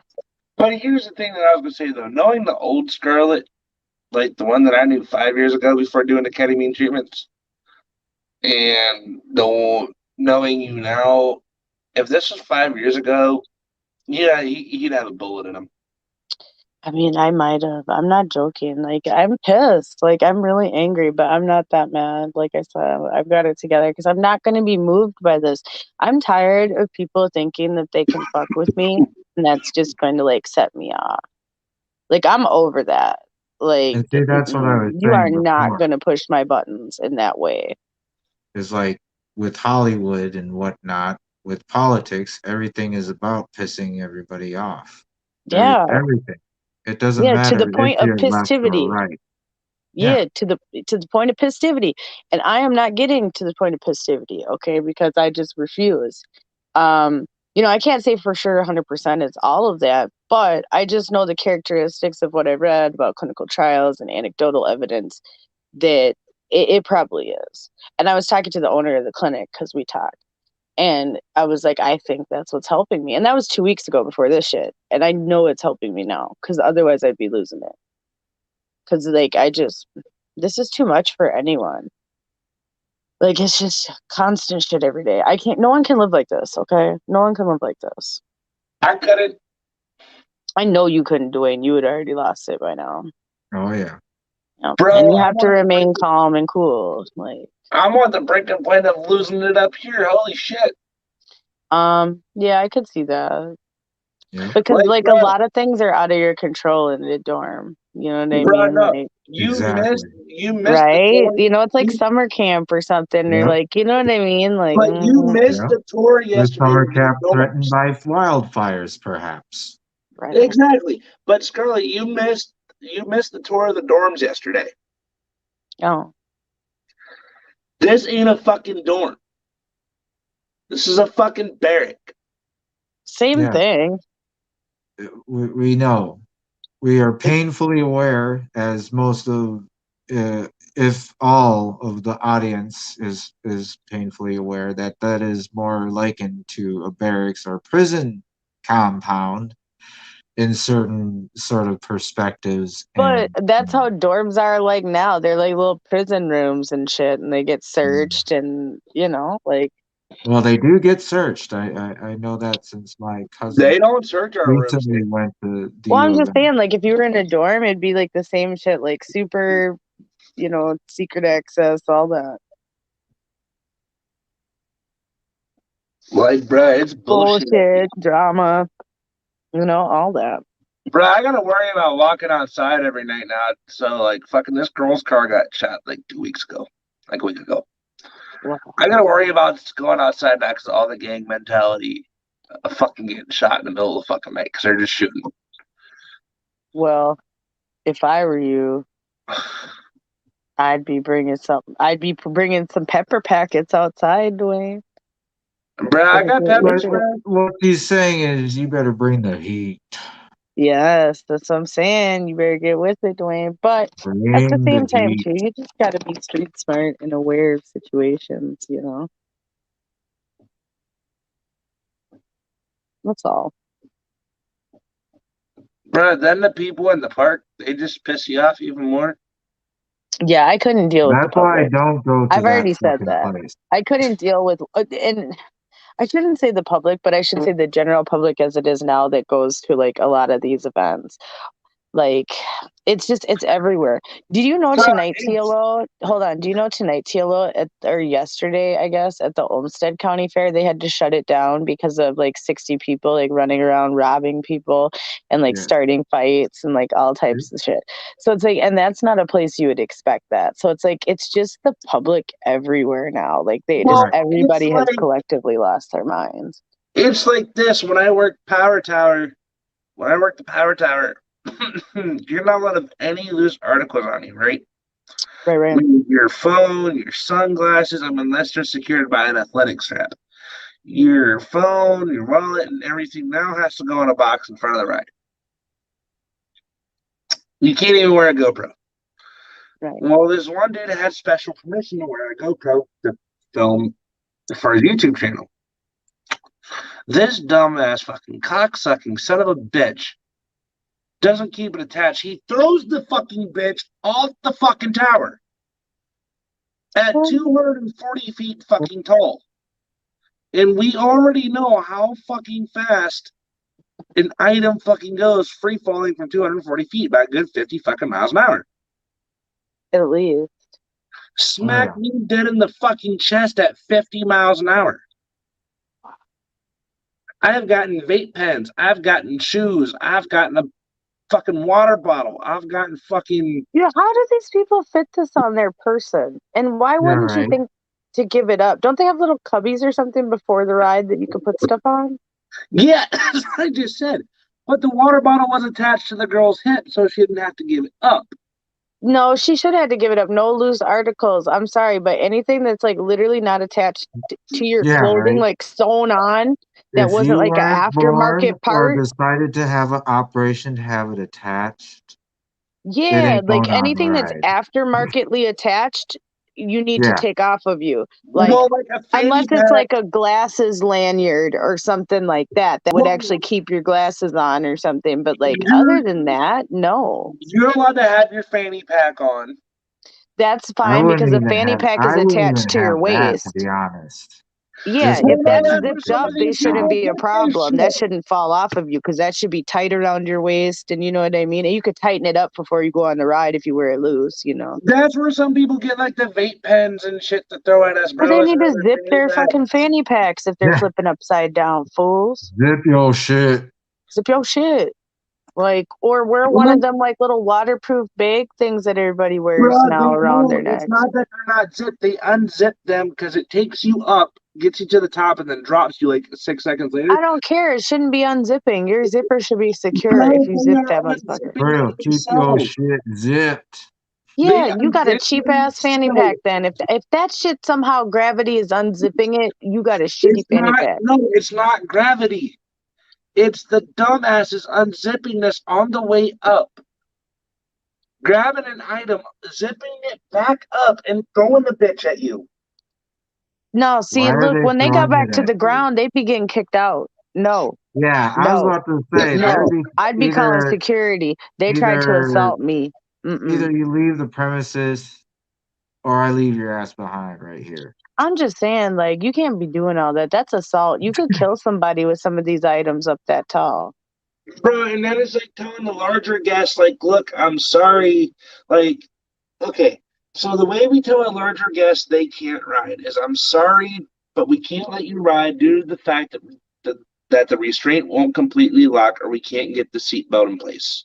Right, And we're not allowed to force it right, because, yet again, sensors. right. You break a sensor doing that. Yes. It told this heavier set gentleman, so like, look, sir, I'm sorry, I cannot let you ride. The manufacturer states this, that the shoulder harness has to come all the way down where the seatbelt can buckle, and unfortunately, it's not doing that. I'm going to have to ask you to please open off. And I put my hand up to signal, open restraints. Motherfucker comes off. He's like, I want to fucking ride this. I don't know why I can't fucking ride. You have a longer fucking seatbelt? And I'm still like, oh no. Like, bro, you can't go to a amusement park. Like, Yeah. they only make it so that people can fit. Like, I'm sorry. Like, it's not a discrimination issue. It's a safety issue. Like, if they can't make the ride for a rider and make the closure that big for someone that big, you know what I mean? Otherwise, somebody needs to invest in a fat person theme park. I hate to be rude, but you could make the rides bigger to accommodate larger Well, people. like some of the rides, a lot of the rides there have longer seatbelts. Right. I'm sure there are some rides that larger people can fit on, just because of the way that the restraint works. Power Tower is not one of them. Right. Because you're sitting right next to everybody. I mean, you're sitting next to people whether on the other rides, whether you like it or Yeah, not. but you're not butt to butt to butt to butt. You're like literally hip to hip on Power Tower. No, you're still hip to hip with other people. No, because like think about it. If you're in a little box car for like a roller coaster, I'm not hip to hip with the people behind me. Oh no, these I'm are not hip box to hip cars. with everybody in my row. You see what I'm saying? I'm in the person with the little car. Or if I'm on the swing, I'm only next to the person next to me. Like only rides that would be straight in one row would be similar to Power Tower. You know what I mean? Where you're literally one person, one person, one person, one person, one person. Like not many rides are really like that if you think about it. There's actually a couple here where you can fit 4 in a row. Well, I'm just saying there's a couple rides, but that's not common for rides in general. But like Power Tower, it's so you're not in a box. Your feet are literally dangling down. I've been on Power Tower, fool, at Valley Fair. So I know what Power Tower's like. Shit. It goes up on 3 different sides or whatever, and people sit on all the little 4 sides or whatever, and then everybody goes up. One goes up, one goes down, red, blue. And then that's how it works. So, like, I've been on it, but I'm just saying, like, no other ride is like that. And when you're hip to hip, you can't have somebody with big ass hips. let You them ride just the gauntlet. can't. You can't have somebody that big next to everybody. Like that's unless you had a No. big middle seat or something, or you accommodated and built the ride to fit bigger people. That's all you can do. So, like I said, until they start catering rides to the bigger people of the world, I'm sorry, bro, you can't ride this one. Like I don't think that's discriminatory. It's just how they made it. Well, Like just sue the manufacturer of the ride if you feel it's discriminatory. I gotta take a step further here, ladies and gentlemen, and bear with me. I'm feeling a little spicy, Spicy. but I'm gonna call it like it is. Yes, yes, yes, it is discriminatory. The needs of the many outweigh the needs of the few. Just because 3 or 4 people who may come along in a given day have special needs or exceptions does not mean that it should be a given that this theme park should be beholden to making every ride accessible for those specific people, given the whole principle of their operation is to garner as much freaking money as they can from every single footstep that comes through their door. How would it make any sense when you're basically narrowing down your customer base to the few needs of a few people versus the needs of the many people? It That's what I'm doesn't make saying. much of a business sense. It doesn't even make much of a daily life sense that you put money or hard work or any sort of thing into it. All you get is a bunch of bullshit. Shit, we don't even make Senior Point doesn't even make the fucking rules in the ride. The fucking manufacturers do. That's what I'm saying. That's the whole point is like they make There you these go. rides at the factory. They know how much weight they can put on them. They know how much weight they can have. And that's the problem. And they know that, okay, somebody can weigh as much as they want, but if this seatbelt can't fit and we can't clip it, the chance of them falling out once we get on the ride is high. Okay. Mhm. You know what I mean? If you were to actually let that ride go with that person and it's not secured, they're done. Well, Correct. here's my thing. Like, so I'm gonna explain how the control panel up because so a lot of people haven't seen what the control panel's like up in the towers.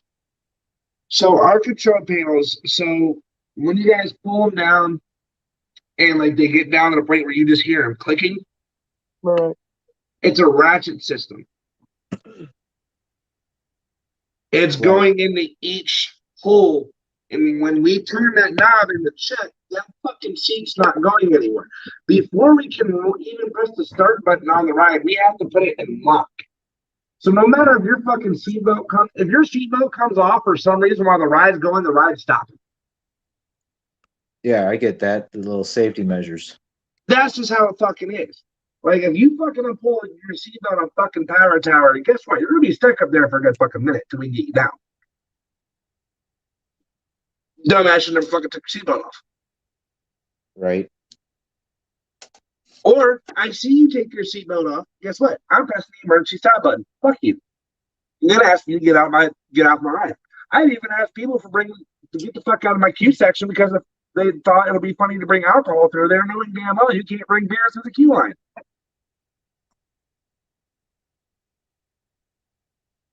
Knowing damn well you can't have an open container through a fucking queue line. You can take it apart. It's not the queue line. Like people fucking think it's fun and games.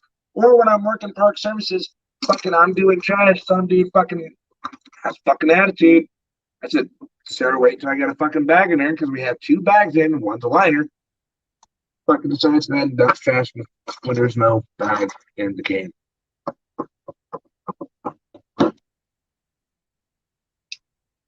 Like you fucking son of a bitch.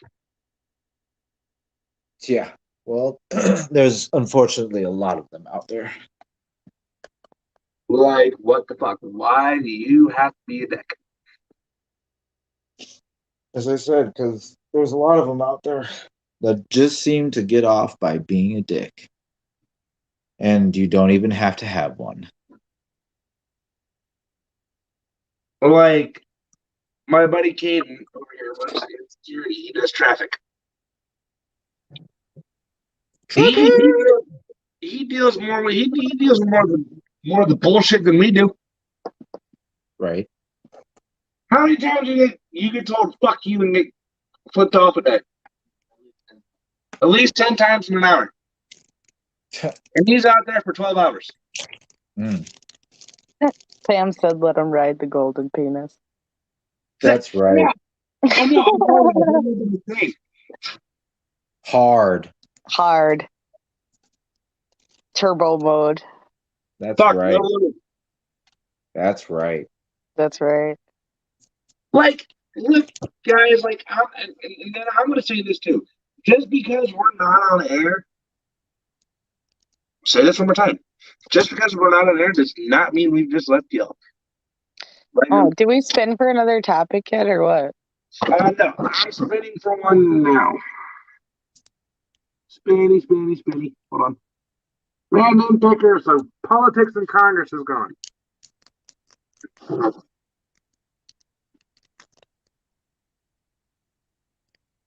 So I think you mentioned sports, did you not, Dwayne? No, did not. Oh, why do we add that? Put Olympics in there. Correct. Well, okay, I keep landing on politics. I came up with all the topics tonight, so you can add what I tell you to. Well, give me a fucking minute. I'm spinning. Hold on. I keep landing on fucking politics and Congress. How come you can't take it out? I'm about to. I don't use these things much.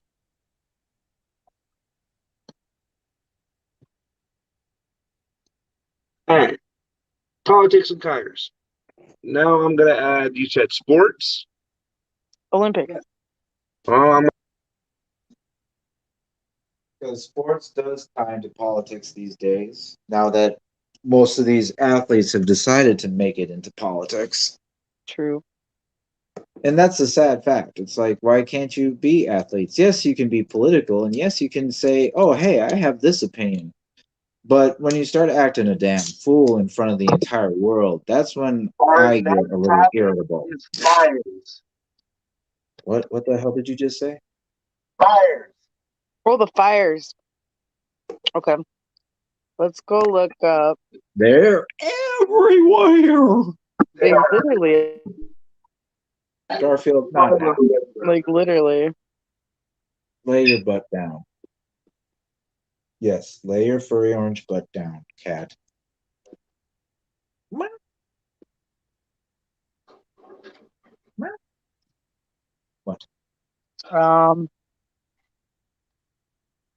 Okay, I'm gonna try to find an article. All right. Well, there's a NASA fire map. Let's see. What is Dwayne doing? Shaking his boot hay? Of course. Fires have erupted around the globe, scorching places that rarely burned before. Yeah. Yakutsk in Russian Siberia is known as the world's coldest city. In a place where even an exposed nose during the winter months can cause biting pain, people are accustomed to taking precautions against freezing, including spending extra time in the morning to dress in many layers. But now the city is blanketed in haze as nearby wildfires tear through forests that have been parched by weeks of heat waves. The fires are so big and the wind so strong, the smoke is traveling as far away as Alaska. In the U.S., the bootleg fire in Oregon has grown to a monstrous complex with its own weather systems, sending the dense smoke some 3,000 miles across one end of the continent to the other. New York City on Wednesday woke up to an intense red sunrise, the smell of wildfires, and a thick brown haze. Firefighters in both countries, as well as British Columbia, are fighting a near impossible battle to smother the infernos with water bombs and hoses, preventing their spread by digging fire breaks. Smoke in the Republic of Yakutia in Siberia was so thick on Tuesday that reconnaissance pilot Svyatoslav Kolesov could not do his job. There was no way he could fly his plane in that type of visibility. New fires have appeared in the north of Yakutia, in places where no fires were last year and where it had not burned at all before. He's seeing firsthand what scientists have been warning about for years. Wildfires are becoming larger and more intense, and they're also happening in places that aren't used to them. The fire season is getting longer. The fires are getting larger. They're burning more intensely. Many factors like poor land management play a role in wildfires, but climate change is making them more frequent and intense. Most of Europe, Western US, and Southwest Canada, and some regions of South America experience drier than average conditions in June, according to the Copernicus Climate Change Service, making tinderboxes of forests. The fires in Yakutia have consumed more than 6.5 million acres since the beginning of the year, according to figures published by the country's Aerial Forest Protection Service. That's nearly 5 million football fields. In Oregon, 8 fires have burned nearly 475,000 acres, and a fire station said that it's unlike anything they've seen before. The bootleg fire is so large and generating so much energy and extreme heat that it's creating its own clouds and thunderstorms. The Canadian province of British Columbia declared an emergency during wildfires effective Wednesday. 300 active wildfires have been reported in the province. The wildfires are part of a vicious climate cycle. Not only is climate change stoking the fires, but their burning releases even more carbon in the atmosphere, which worsens the crisis. They say this year the fires are particularly bad. Already by mid-July, the total estimated emissions is higher than a lot of previous years' totals for summer periods, so that's showing that this is a very persistent problem. He said Yakutia has been experiencing high-intensity fires continuously since the last few days of June. If I look at the time series, we see sort of an equivalent levels of intensity, but not for 3 weeks. I think the longest one prior was maybe a couple weeks or 10 days or something like that. They say with parts of Siberia and Canada have always experienced wildfires. The worry is that the fires are becoming more frequent. Once upon a time, you had a fire every 100 to 150 years in one location, which means the forest completely regenerates and you end up with a mature forest and then another fire comes along. What we're seeing in eastern parts of Siberia is that they're happening every 10 to 30 years. And what that means is the forest is not going to be able to come mature. So you end up with the ecosystem shift to like a shrub or swampy grassland. In the Siberian Arctic, we're concerned with the tundra ecosystem to go north of the forest. To be too wet or too frozen to burn. In the last 2 years, we saw a lot of fires, which suggests things are changing. This also has serious long-term effect on climate. The ash from fires could accelerate global warming by darkening surfaces that would normally be lighter in color and reflect more solar radiation. Areas affected by these fire sources include peatlands, which are some of the most effective carbon sinks on the planet. If they're burning, then it's releasing carbon. It's removing a carbon storage system that's been there for thousands of years, so there's potentially a knock-on impact from that.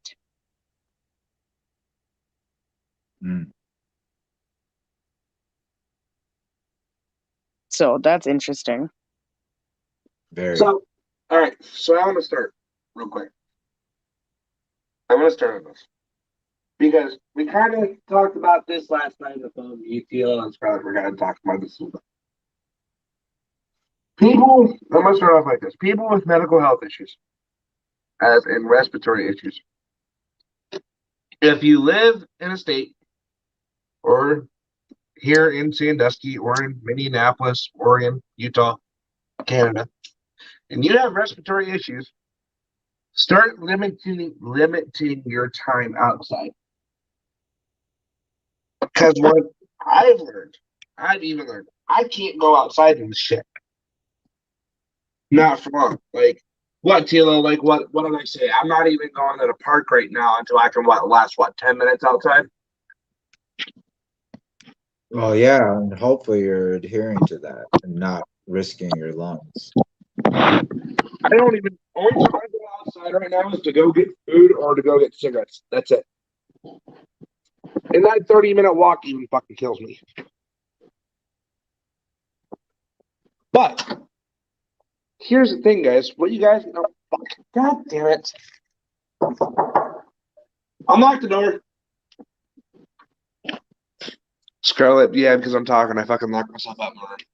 Did you lock yourself out again? That's the second time today, huh? Yeah. Dwayne. But anyways, for people with respiratory illness and people who are like on oxygen and breathing machines like that, don't go out here because for someone who lives in the lake, and it's not like Minneapolis to where we can see the smoke up in the air right now, like we used to be able to. Let me tell you something, dude. This shit's got me fucking sicker than a fucking dog. It could be what caused the bronchitis. Yeah, Could and could why be there's a caused why huge rash with them. it's viral. Could be caused why it's viral. Could be, Um, but the virus, your body could have been weakened by the smoke. Correct. yeah, and then two, guys, for the people who are coming to the park, be fucking careful. Just saying it now, if you guys are going to any of these parks or going on runs, I don't even recommend going on jogs right now. Excuse me, but I don't even recommend for the people who go out and run to even run at this point. Because Tilo, how bad did you say it was the other day? It was thick enough that you could wave your or cut your hand through it. So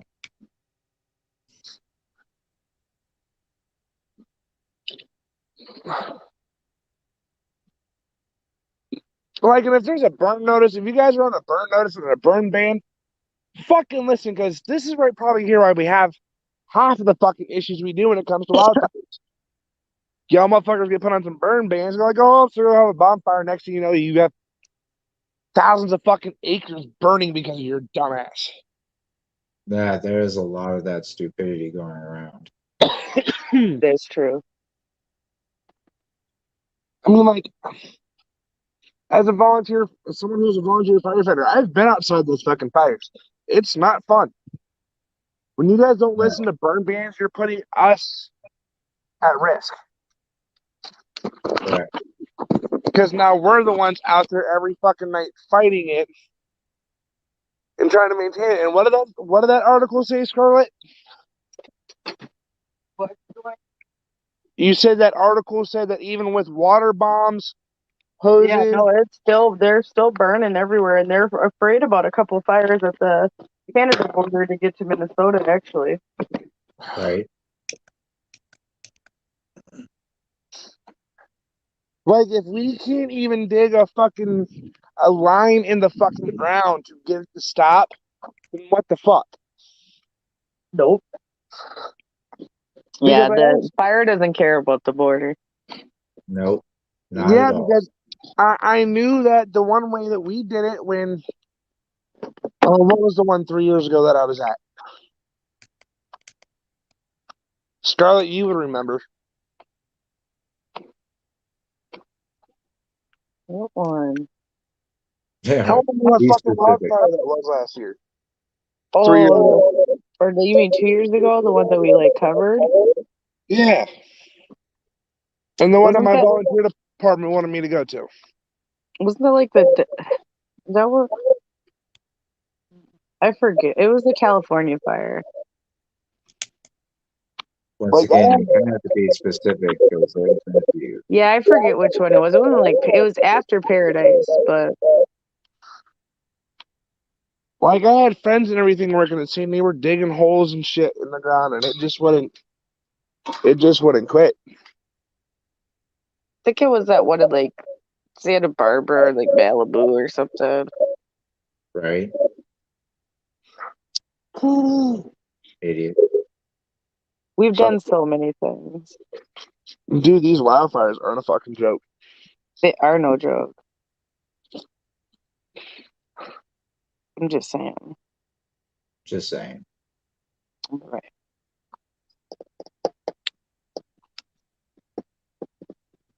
But that's my rain on that. It's somebody else's turn. Spin for another topic. Why don't we all talk about this topic before we just start busting through topics? Talk about what? I'm the only one that said anything about the fires. TLO, you speak. I talked Well, about the there's not fires. What do you really mean you're much the to only one? I add. talked about the fires first. What the fuck? I read a whole article. Yeah, Well, she's like, hold the phone. Right? How you gonna punk me like that, TLO? Next He topic. ain't One of even those right. days, I guess. It's one of Next those topic days. is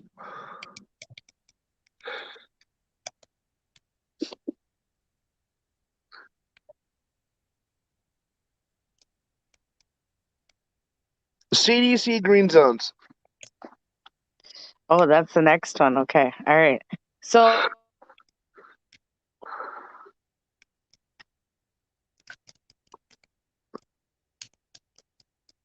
Did we lose Scarlett?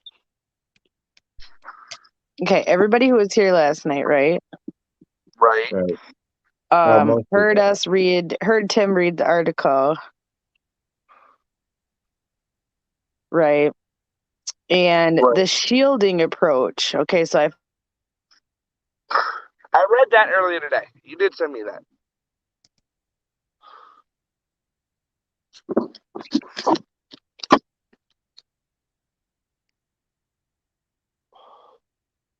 proceed.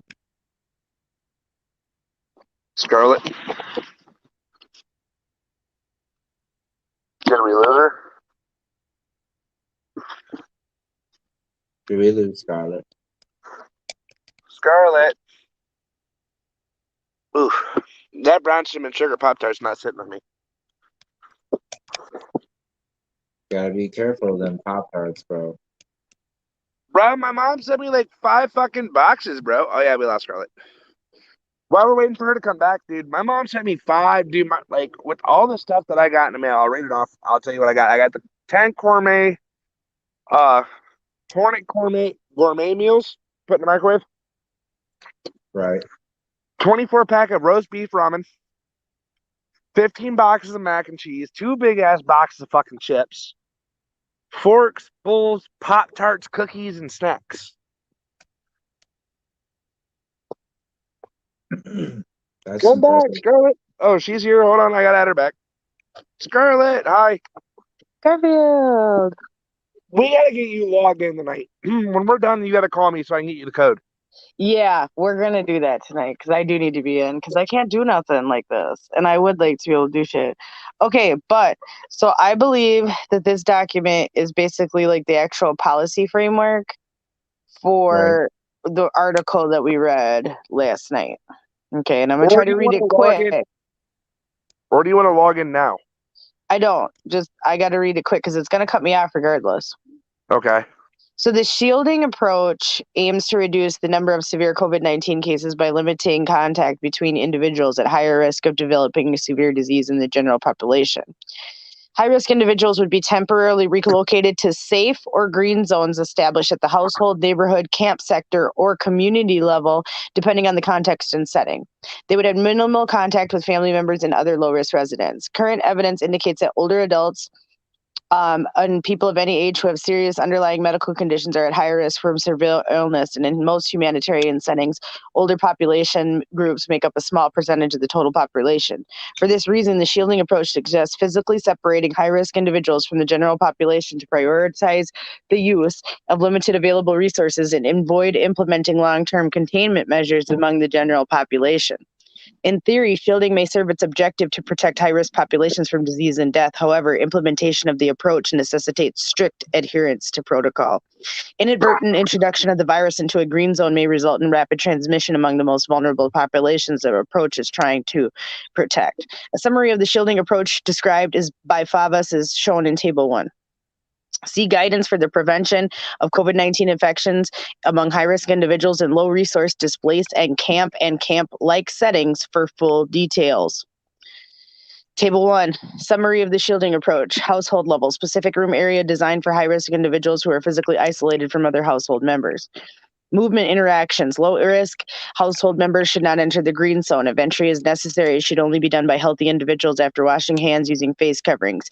Interactions should be at a safe distance, approximately 2 meters. Minimum movement of high-risk individuals outside the green zone. Low risk household members to continue to follow social distancing and hygiene practices outside the house.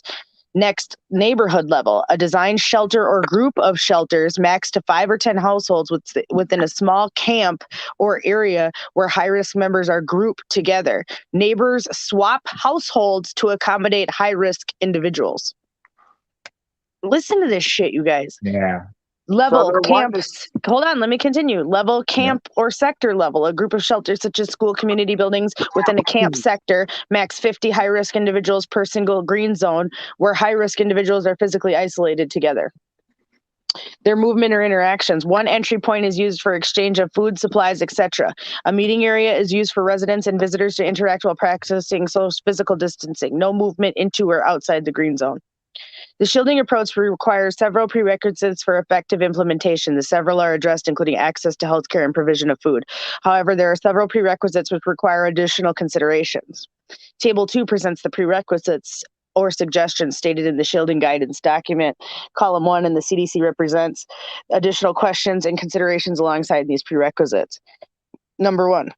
As stated in the shielding document, each green zone has a dedicated latrine/bathing facility for high-risk individuals.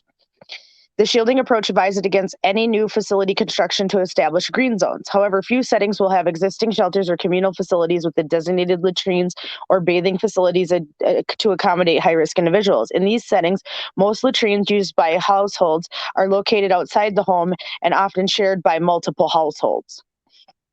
If dedicated facilities are available, ensure safety measures such as proper lighting, hand washing, hygiene, infrastructure, maintenance, and disinfection of latrines. Ensure facilities can accommodate high-risk individuals with disabilities, children, and separate genders at the neighborhood/camp level. As stated in the shielding document, to minimize external contact, each green zone should include an able-bodied or high-risk individuals capable of caring for residents who have disabilities or are less mobile. Otherwise, designate low-risk individuals for these tasks, preferably who have recovered from confirmed COVID-19 and are assumed to be immune. Considerations as suggested by CDC. These may be difficult to sustain, especially if the caregivers are also high risk, as caregivers may also be family members, to ensure this strategy is socially or culturally acceptable. Currently, we don't know if prior infection confers immunity. Stated prerequisites, as stated in the shielding document. Green zone and living areas for high-risk residents should be aligned with minimum humanitarian sphere standards. The shielding approach requires strict adherence to infection prevention and control IPC measures. They require uninterrupted availability of soap, water, hygiene, cleaning supplies, mask or cloth face coverings for all individuals in green zones. Thus, it's necessary to ensure minimum public health standards are maintained and possibly supplemented to decrease the risk of other outbreaks outside of COVID-19. Attaining minimum sphere standards in this is difficult in these settings for the general population. Users should consider that provision of these services and supplies to high-risk individuals could be at the expense of low-risk residents, putting them in increased risk for other outbreaks. Monitor and evaluate the implementation of shielding approach. Monitoring programs will need to be developed for each type of green zone. Dedicated staff need to be identified to monitor each green zone. Monitoring includes both adherence to protocols and potential adverse effects or outcomes due to isolation and stigma. It may be necessary to assign someone within the green zone if feasible to minimize movement in and out of green zones. Men and women and individuals with tuberculosis, severe immunodeficiencies, and dementia should be isolated separately. Multiple green zones would be needed to achieve this level of separation, requiring additional inputs and resources. Further considerations include challenging of accommodating different ethnicities, social, cultural groups, or religions within one setting. Community acceptance and involvement in the design and implementation. Even with community involvement, there's a risk of stigmatization. Isolation or separation from family members, loss of freedom, and personal interactions may require additional psychosocial support and structure systems. High-risk minors should be accompanied into isolation by a single caregiver who will also be considered a green zone resident in terms of movement and contacts with those outside the green zone. Protection measures are critical to implementation. Ensure there are adequate and acceptable care of other minors or individuals with disabilities or mental health conditions who remain in the household if separated from their primary caregiver. So they're just, listen to this. Yeah. Listen to this. They're literally saying they're going to put us in fucking FEMA camps, y'all. Yeah. There'll be CDC camps, but does it matter? Yeah. Correct. Does it matter It goes what by government any other alphabet name. agency does it? But like, they literally just said they will take caregivers away from people who are disabled. Yep. They're not going to be able to provide support for that. This plan sounds crazy. They don't have enough people to even implement this. Well, that's Unless the you're thing literally that I've going to been fire saying. everybody from every single job in America and somehow get them to do this. That's kind of what they're trying to do with all the unemployment and forcing people out of work, raising the wages. Yeah, so it's like businesses it's fire crazy. They say people, green zones like, should be spacious in terms of shelter area per capita than the surrounding camper sector, even at the cost of greater crowding of low-risk people. Like, ensuring that targeting high-risk individuals does not negate mitigation measures against low-risk individuals. Differences in space based on risk status may increase the potential risk of exposure or arrest among of the low-risk residents. It may be unacceptable or impractical considering space limitations and overcrowding in many settings. These are FEMA camps, y'all. yeah, well, it's basically rounding us up and putting us in the places that we don't really want to be. So Yeah. Like, and they even, like, they're planning to do these, like, refugee camps. mhm. And they're going to put people, like, with kidney disease, obesity, serious heart conditions, sickle cell, and type 2 diabetes all in camps. Like, what? Yeah, And they say exactly. it can plan for an extended duration of implementation, at least 6 months. Mm. And That's the three insane. things that will allow the green zones to go away will be sufficient hospitalization capacity is established, effective vaccine or therapeutic options become widely available, or the COVID-19 epidemic affecting the population subsides.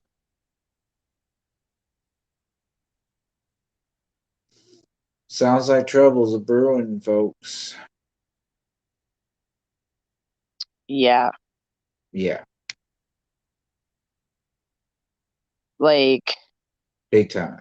and they even say separating families and disrupting and deconstructing multi-generational households may have long-term negative consequences. Shielding strategies need to consider social, cultural, and gender norms in order to adequately assess and address risk to individuals, particularly women and girls. Restrictive gender norms may be exacerbated by isolation strategies such as shielding. At the household level, isolating individuals and limiting their interaction compounded with social and economic disruption has raised concerns of potential increase of partner violence. Households Yep. participating in house swaps or sector-wide cohorting are at particular risk for gender-based violence, harassment, abuse, and exploitation, as remaining household members may not be decision makers or responsible for household needs. They already know it. Like, Yeah. listen to what they're telling us. They know it can mess up your mental health. They don't give a shit. They don't Nope. care. Like, what? They say it can even cause significant emotional distress, exacerbate existing mental illness, or contribute to anxiety, depression, helplessness, grief, substance abuse, or thoughts of suicide among those who have been separated or who have left behind. Like, what? What? They want us to be fucked in the heads. Like, they're telling us. They're telling us what they're doing. Yeah. And it's fucked. It's beyond. So it's fucked. like, if you guys didn't think that, you know, that article we read last night was based in truth or reality, well, I found the documents, and all you have to type in is CDC shielding. And it comes right up. That's And it's so like they bizarre. know all of these things are going to happen. Like, what do they think when they put a bunch of people together with one toilet? Exactly. Like, what? This makes no sense. Like, you know how COVID is spread, and they're like, oh, it might not protect you from other outbreaks. They know there's going to be all types of outbreaks, Yeah. norovirus, all types of stuff when you put people together like that. More people died when they got locked in with the Black Plague. We said this in January of 2020. Exactly. Like, that's It's when most of the people died. Is when they were locked in the homes for like 90 days, 60, 90 days with the Black Plague, and everybody was locked in and no one could leave. And then everybody was catching it inside the homes, and then everybody in the home was dying Well, they're because just no one could they're leave. just accelerating their culling, basically. Mm-hmm. Sorry about my disappearance for a minute. I got stopped by one of the security guards I know. Oh, they checking up on you, Dwayne? Yeah, they just the one I've actually became pretty good friends with asked me if I was okay, and because he hasn't seen me since I had my seizure last. Oh, right. But no, so I want to so how many times did you say camps, Scarlett? Because I want to make a Bro, point. a lot, because they kept saying it. So I want to make a point here, and make sure it's still up on the screen too, if you guys can see the comment. And that didn't sound like how they made it seem either, because it sure sounds like, oh, we're going to snatch up all the sick people to put them in there. Right? Well, Yeah, here's didn't it my kind of thing. sound like that? Because everybody No, was that's supposed totally to what go they're there. talking about. Yeah. Well, because here's what I got too, okay? Because I listened to the first like maybe couple paragraphs and I got stopped and had to turn the volume down and mute myself. Right. But telling families they can't enter a certain part of the home. Yeah. You Well, want to people were already doing that. Canada had made a rule of that, and they told like parents to like leave their like little kids alone and not go in the same room and don't comfort them and all that shit. And people did that already. And There's then, like, gonna be so many fucked up people after this. There's Like, already so and there's many already fucked up fucked up people. Yeah. well, like, here's my thing though, too. Okay. So People say were afraid to hug their own children, Dwayne. that's how I was. Remember that? Like, which is ridiculous. Like, I'm sorry, but I can't live like that. If I'm gonna die, I'm going to die. And if that is because of whatever, so be it. But I'll tell you what it's not gonna be from. It's not gonna be from me getting a vaccine or not. It's not gonna be, and it's not gonna matter. If people want to say, oh, she died, she should have took her vaccine, well, too bad. Yeah. I don't care. Because if I die, I die. Like, that's like, I know that sounds terrible, but at the same time too, you can't control what disease is going to take you out. You can die from the flu. Yep. You can die from pneumonia. Just normally every day. So I'm not going to live my life acting like I could die from a brain aneurysm or a blood clot. I could have a heart attack. Like, I'm not going to sit here and worry about something that said a 99.9% survival rate. Well, that's exactly. Sorry, I was outside longer than I should have been. Like, and I don't care what anybody thinks. Like, my dad did die with COVID, but he also was very sick before that. Right. There was already something existing beforehand. Right. That's what I mean. So I know as soon as that, but now knowing that remdesivir was actually approved at the time he was in the hospital, and I asked for remdesivir and they told me no, really pisses me off. Well, like, here's my thing. I'm gonna disappear from it because I have to use the bathroom. So hold on, I'm gonna say this. Here's the thing: but I understand, like, that really upsets me. So it's just like, you know, all these people who are out here, you know, all these people trying to act like, you know, Florida is like such a this or that and all this other shit. You know, it's crazy. Like, cases are happening. Yeah, people are getting sick, but we also knew once you exposed people to the wild virus who were vaccinated, the vaccinated people would mutate the virus and create a stronger virus that no longer cares about the vaccine. And that's where we are. Yeah. And, you know, they're making all these stories in the last week talking about people who said, oh, I wish I would have got the vaccine. What about the people who got the vaccine and died? Yeah, exactly. Do they wish they got the vaccine? Like, you see what I mean? Like, they got the vaccine and then what? Yeah. They still died. Well, Still died. How many stories did we have of people dying with the vaccine after 24 hours? Not only that, so many people are dying with the vaccine and getting COVID with these breakthrough infections and dying. It's been a lot of people. Like, last time I checked a couple months ago in Minnesota, it was like 36 people had died. Yep. Well, I mean, from breakthrough infections, and like 56 people had been in the hospital. And then the CDC said stop counting breakthrough cases, so they did. And now they're going to start checking breakthrough cases again. Well, like, here's my thing, okay? Like, this is where people need to go back to January of last year and go through January up until, God, Jesus Christ, give me an estimate. I would say March.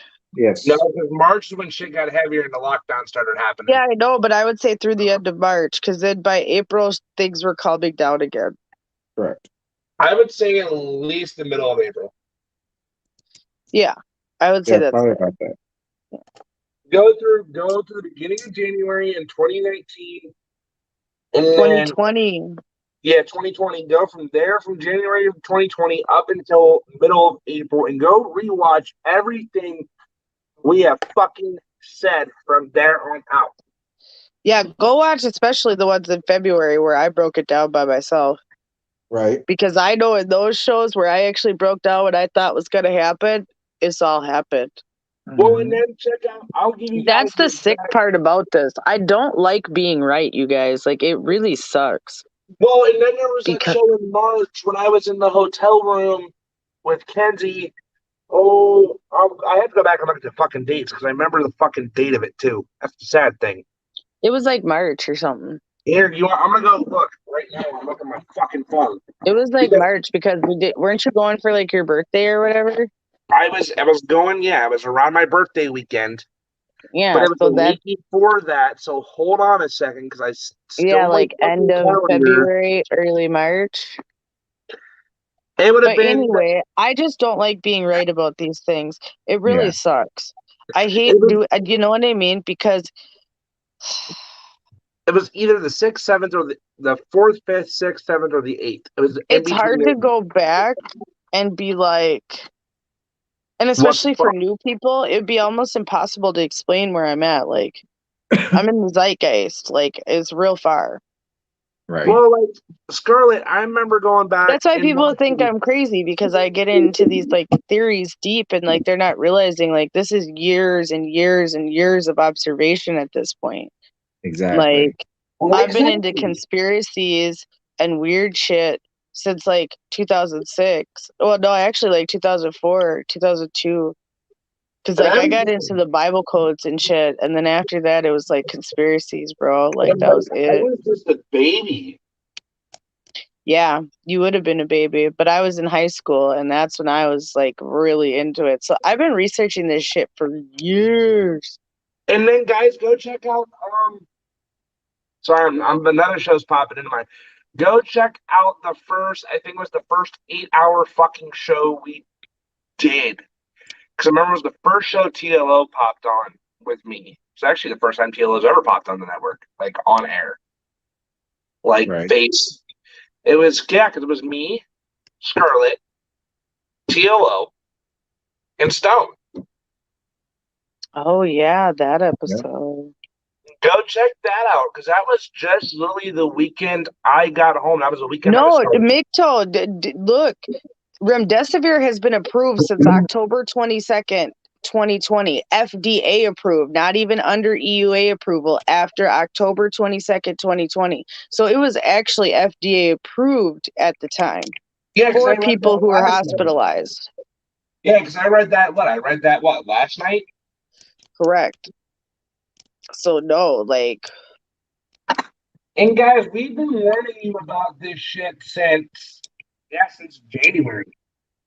And I know we broke away from it for a little bit because we had other shit happening and we couldn't just keep focusing on COVID. Like, well, after fucking 4 months, we were burnt out, dude. Like, no bullshit. Like, exactly. we were But burnt out. Like, we were like, we can't talk about this anymore. Like, because we knew what was coming. We knew the new world. Like I said in February, this is the new world order. Before they even rolled the shit out, I was like, this is the new world order, y'all. This is it. Because I worked on a network that literally was their tagline was anything and everything against the new world order. Like, so this was my topic. This is what I researched. This is what I talked about. That was the point. well, but also, Scarlett, And if people don't stand up now, we're fucked. Like, this is it. Like, there's no more keyboard warrior bullshit. Like, we need to keep doing that to keep people aware. But like, it's time to go beat feet, show up at COVID clinics, show up everywhere. We need to show them we're not playing. Go to jobs that require the vaccine, get people picketing outside saying we won't spend our money with you. Like, we need to just make it very well known that this will not be tolerated. right? And we were seeing that fucking last year. Like, I'm sorry, like, here's where I stand with this. And for someone who fucking every single one of his shows was fucking nothing but COVID. Like, here's my thing. Yeah, you started your shows with COVID, which kind of sucks for you. Yeah. And I'm gonna say this too, like, look, Because I used to get to talk about cool things that I wanted to, yeah, not just the constant state of emergency that our world is in. yeah, because like before fucking I was coming on here, we were talking Yeah, about when you first started coming on air, yeah, we talked about all types of stuff. we had like there was shows like we even like just sat back and relaxed. Like it wasn't even nothing and like for fucking But 4 months. I've also done for many years many serious shows. Like when I first started, like 6 years ago, France was in a state of emergency. Okay, this is before like the Gilets Jaunes and all that. but like they were in a state of emergency. They were protesting then. Like there's been protests all over the world. Yes. Right, but like For a while. here's what I'm gonna Like say. I covered the Arab Spring. I Right. covered, Correct. all of these different topics that you could see that discourse around the world was slowly starting to fall apart. Right, but some of that shit was also at the time though too. It was really cool to see. But like when and I'm gonna explain this because I guess I've never really processed this here for a minute, and I guess it's just kind of hitting home. When you're in the middle of the fucking shit, and when we got put on lockdown, Charlotte, I was actually donating plasma. I was in the plasma center You were, when I got it when our state got hit. And let me tell you this, even before the lockdowns fucking started, dude, it was like I'm gonna go back to my very first fucking show here, dude, and we were talking about it was me, you, and fucking Red. It's one fucking thing that if you fucking oh my god, what the fuck was that shit called? What shit? It was Right. like a stem that you couldn't eat or anything unless you get fucking sick as hell. What do you mean? I don't know. I'll have to go back and fucking find it because it was me, you, and Red, and I fucking called in. That's the point. But it's the fucking cool shit that we got to fucking do while we were on air. I mean, fucking. Not that we still can't do cool shit now, but I just don't think it's relevant where we're at in time. No. Like I say, I feel like I had to come back, and I said that to a few people this week. I was like, I need to come back because this is bad. Like this is do or die. Like this is not a joke. This is not a game anymore. Like, not that I've thought the last year this shit's been a joke or a game, but I didn't think we would escalate to this point this quickly. But here the fuck we are. And so we've got to deal with what we've got. Well, like, here's my thing too, and I guess since we've all said it on especially like when my show is just starting, like, I'm sorry, I'm done wasting my breath to people who aren't gonna fucking listen. And I mean, that's I guess that's where I'm at. Like, be honest, because Scarlett and Teal, how many times have we fucking warned people that this shit was fucking coming and we got laughed at, made fun of? We had to block people because of this shit. Oh, a lot of people. But you know what? It was so sweet during the pandemic. So many people who are like, I consider normie, coming to me being like, so what do you know about this? So what do you know about this? What do you know about this? I noticed you were talking about this. What do you know about this? Because they saw that my predictions were coming true. This is why I put them out there. That's why I feel like I needed to come back, because I was like, you know what? I need to put my predictions on the line again. Well, because like, and I hate to be right, but it's like I've studied certain people throughout time, like Gerald Celente and people like Steve Quayle. These type of people have shaped how I look at things, you see, because it's all about like what's happening now, but also the larger trends, as well as like ancient history. Right, and it's all connected. It all connects you to seeing what's happening right now and understanding it in real time. And you have to remember that there are very few people on this earth who have that capability right now. Right, and that is why we get so much flack from people. This is why we get made fun of. This is why we get laughed at. This is why we get, ridiculed. Is because you have to think, out of 9 billion people in the world, there's maybe 2,000, let's say, maybe in the world, presenters, like what we do, that actually get down to the nitty gritty, maybe. And that's being very conservative with the high number around the world. Yeah, we're going to get ridiculed because we're some of the only people that can see it and decipher it and regurgitate it to people in a way that they can understand while it's happening real time. And that's a hard thing for most people to do, because most people think about history in general. Most of history is looked at in retrospect after the fact. Right, and a lot of people ask me too at such a young fucking age. And guys, trust me, when I first ever came out, I think I was only like 21, getting ready to be 22. Right. But I met you when you were 17 and you 18, sat and heard all of 17. us and, you know, hundreds of adults talk about these things since you were 17.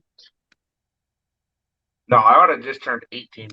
You were 17. No, you were not 18 when you started because you were not, Dwayne. You were 17 when you started because that's why we couldn't let you go out the first kind of little bit when you first started that first year because you weren't old enough. Oh, yeah. You were You were pretty green. 17. When I was introduced to you by Watchdog, he was like, "This is Dwayne. He's 17, but he's good." Oh, I was still in residential at that point, too. Yeah. Yeah, so like no, you weren't even 18 yet. So you heard all the, like I said, hundreds of adults talking about these type of topics, talking about patriotism, freedom, the Constitution, why the shit that was coming out in the news is bullshit. You got to hear all that over and over and over again while you were becoming an adult. And look I where I'm think at that's now. what allowed you to be able to do Oh what my you do God, because Dwayne, we indoctrinated you. not even that. Well, that was before he even met you. This was years ago when we were with the civilian rescue group. Right. He Yeah. heard everybody on every team talk about this type of stuff. We'd be, you know, when there wasn't a storm, we'd just all sit back and talk about different topics and shit, you know. Right. That's what we did. It was like this, but it wasn't on air anywhere. But we Right. had really deep, engaging, conversations that would last all night like this. I And remember so, the first conversation I think we ever got into after a storm was fucking um the founders of the Constitution and the founders of the Declaration of Independence. well, yeah, because after we had started dealing with these government characters and realizing that they were giving us as much pushback as we were, this is why I don't trust anyone like the CDC, FEMA, none of them. These assholes can't even take charge of a natural disaster, let alone take charge in a pandemic.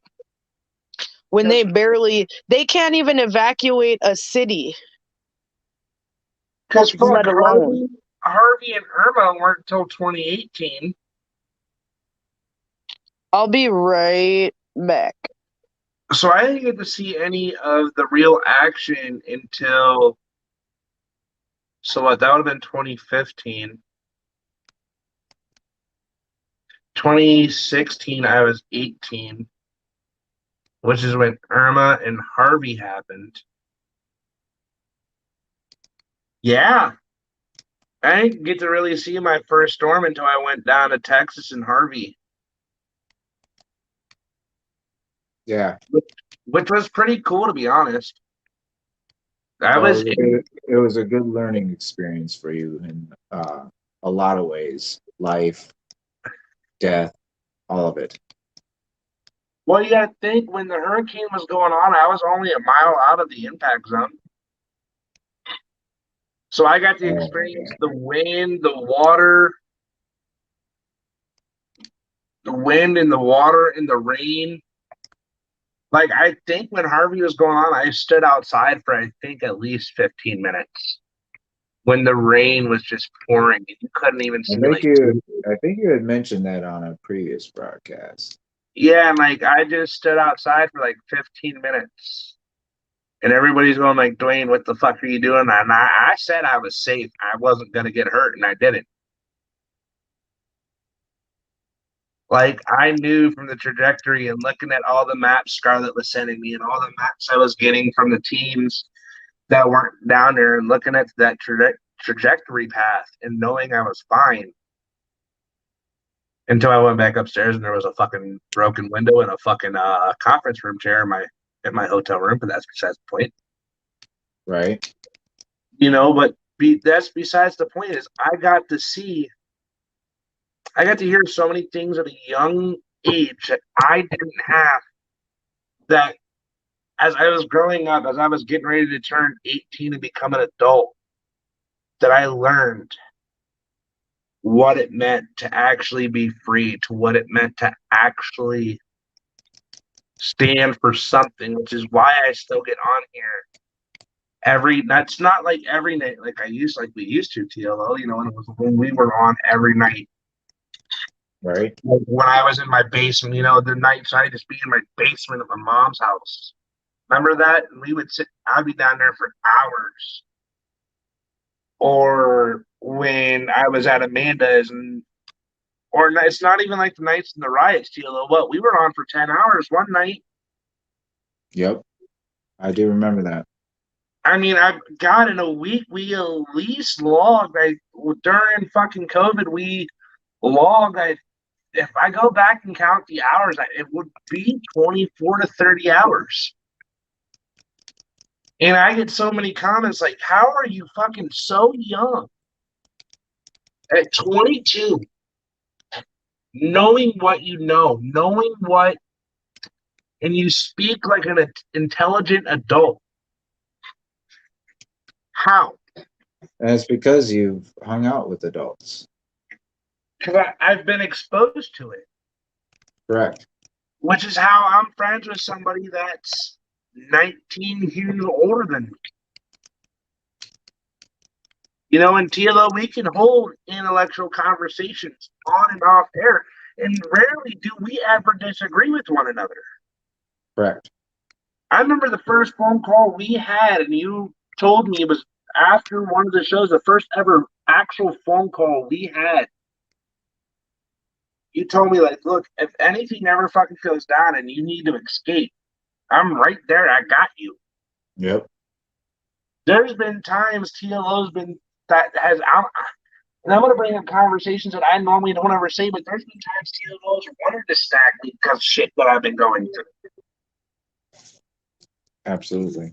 When I was living in Amanda's, you were like, bro, I just want to bring you here to your fucking so I can get you off, so we can get you finally on your feet or let you relax for a little bit. I was walking TLO at every 45 minutes to an hour to Speedway to go fucking get a cup of water or something to drink or take a you always had to get something from Speedway. It did seem to be like a routine, kind of gone OCD.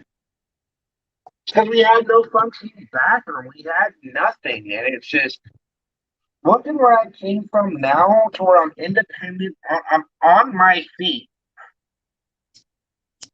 And I remember when I told you that I was going to Cedar Point, the first thing you said was going like, well, how much are you making? And I told you it was $20 an hour, and you said, you know what, go for it. Yep. I had so many people hating on me, but dude, I came up here, and TLO, what you said is you'll make some true ass fucking friends, dude. Like, I've made some great ass fucking friends up here, man. Exactly. People that I know, like my friend's girlfriend has already said when they have their kids, I'm getting called Uncle Dwayne. Like, what the fuck? Like, it's the small shit, dude, that I've never really learned, that I didn't learn to appreciate. I didn't learn to look at. And over the last year and a half, since we've been in a nationwide pandemic, I don't even say pandemic anymore, I say planned.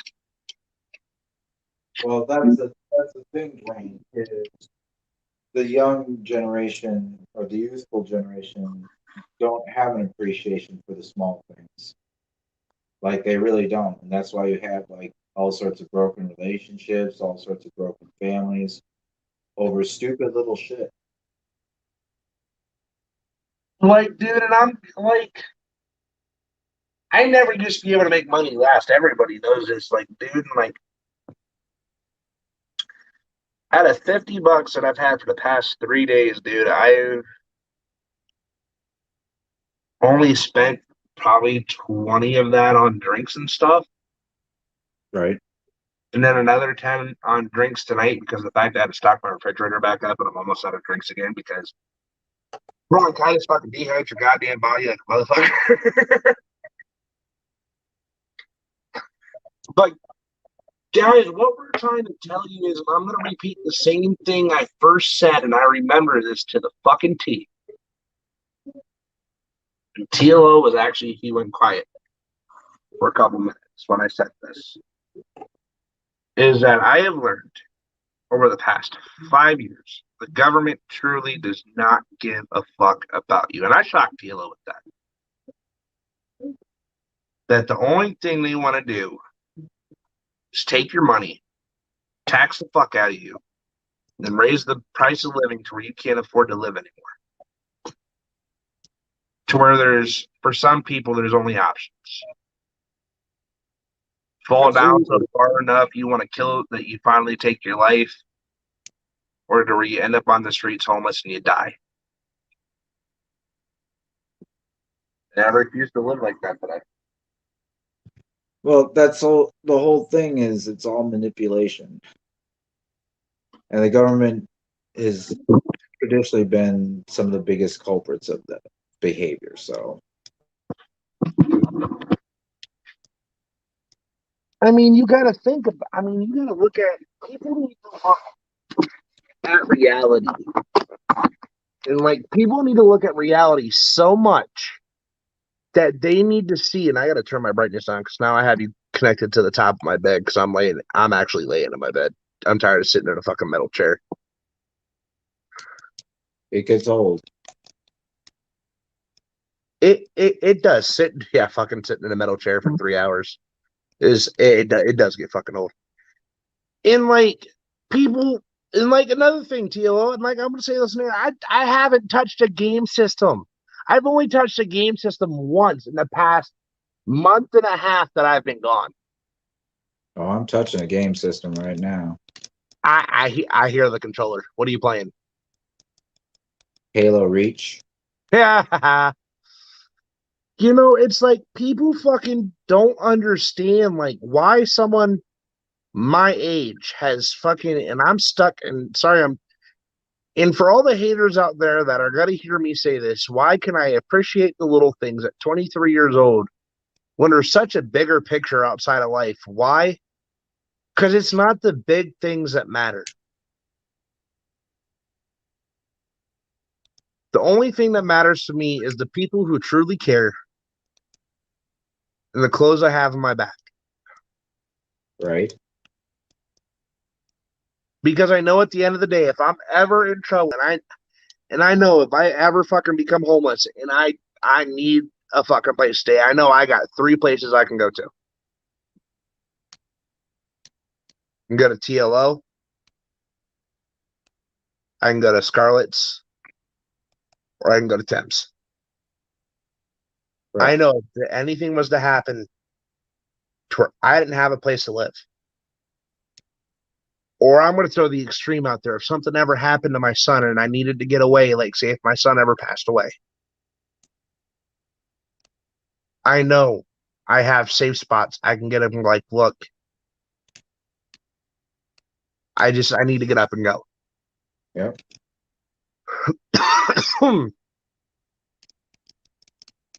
You know, like we see that with Tim. Scarlett fucking on a whim's going to fucking Florida. Speaking of Scarlett, I gotta turn my shirt.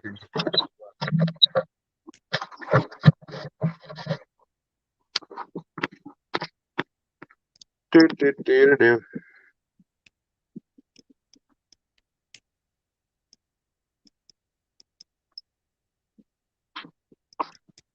Like, people need to realize that the shit that I do today isn't for anybody else. It's for my own benefit. And people may go like, well, that's selfish. Well, and sometimes in life you have to be selfish.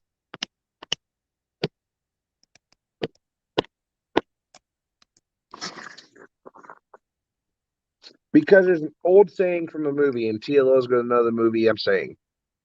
With great power comes great responsibility. Absolutely. And that is from Uncle Ben right before he passed away. Right. Anyone doesn't know who Uncle Ben is, go watch Spider-Man. And if you haven't watched Spider-Man and you're in my age, you're just fucking stupid. Because I'll tell you something, dude. Spider-Man taught me a lot of fucking valuable life lessons. Well, that's what movies do. Like V for Vendetta it taught me to trust no one. Tuh. Yeah, you gotta be skeptical. You really do. Like there's only a few people in my circle that I will trust with my life. This dipshit up here is one of them. You hear me, Caden? Said I trust you with my life. TLO, I trust with my life. Scarlett, Tim, my mom, my sister, my grandfather, my brother-in-law, and my son. And the reason I say my son, who is only 2, story time.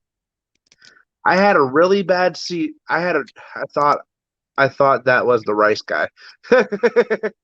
Right. I had a really bad seizure to where I fell and I clonked my head off the table. My son immediately screamed that caught my mom's attention. My son did not move from where I was at. My son sat there with me with his hand just rubbing my face the whole time. Right. And it is so amazing I can put that much trust into a 2-year-old. Because my son at 2 years old respects people. My baby, he has his days, but we don't see him going up and hitting people, smacking people. My son knows better. Right. He was taught well. Hell yeah. Do you know what? If anything, if me and Julie do not get along, we are going to raise one hell of a fucking kid. And TLO, Exactly. how many tips have you gave me to where you'd be on the phone with me and Dean would wake up and you would tell me to just leave him alone? Correct. Go get a cup of apple juice, turn his nightlight, turn whatever light machine he had back on and walk out the room. Just leave him alone. Absolutely. You gotta have patience. Because that's part of the trick with kids is kids are gonna try and get your attention by any means necessary, and they will fuck your shit up or get in your face or just annoy the shit out of you. Like they're built that way. So you kind of have to be patient and like, nope, go back to bed. That's it. Yeah, I'll give you a little bit of water or something. So that's that sort of thing. But besides that, you can't just keep focusing and you can't get frustrated because that's part of it. It's like there's some innate natural order or something programmed in that makes us apparently bitch until one of our needs is met because it seems to be probably even at a more advanced age, we'll just say. So Right. Even at 23 years old, I am still fucking that way sometimes. Like, oh yeah, even most people can. Yeah. like, I know sometimes I annoy the hell out of my mother, and after I have a seizure and I don't want to get up because I'm hurting so bad, like, hey, Ma, can you, like, get me a glass of water? Or, hey, Ma, can you rub my back real quick? Or, hey, Mom, can I just lay on you for a minute? And I know it annoys the fuck out of her. But at the end of the day, she said, "I'm your blanket, asshole. It's covering my face. It's starting to fucking come into my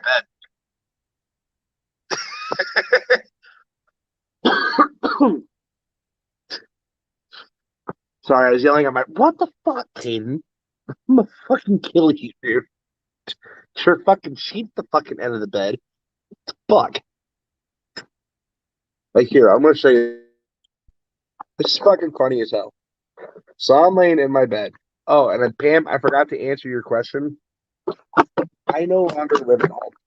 I work the place I work at actually houses me. So this is where I live. I live 2 hours away from home. So here's my buddy's sheet that's hanging off the end of his bed. And then here's his blanket hanging off the end of the bed. Right.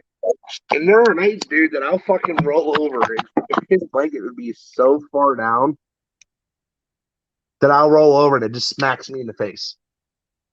Oh yeah.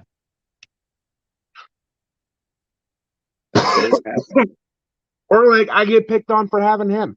TLO. Yep. Yep. Yep. But this is my dad's teddy bear. I've had it since the day of his funeral. I still sleep with the damn thing. I still sleep with the teddy bear, which is fine. There's nothing wrong with it. Right. I mean, TLO sleeps with the cat. Yes. Big furry orange bastard. Garfield, who we all love and adore here. You know, but the moral, or like, there was a time like where TLO went like, all right, Dean won't go back to bed. Try putting him in your bed. Right. Get him all cuddled up on you and see if he'll fall asleep. Dude, that kid, TL, I never told you that kid was out within 45 seconds. Oh yeah. I took my shirt off, laid him on my chest. He was gone. He was out. And yeah, Yeah. Go ahead. Sometimes it comes down to just the comfort zone and being in proximity and shit, you know. So if they're close by, you know, and you're kind of relatively calm at the moment while they're around you, they'll just fall asleep or whatever. Right. And yes, Big Toe, I live where I work.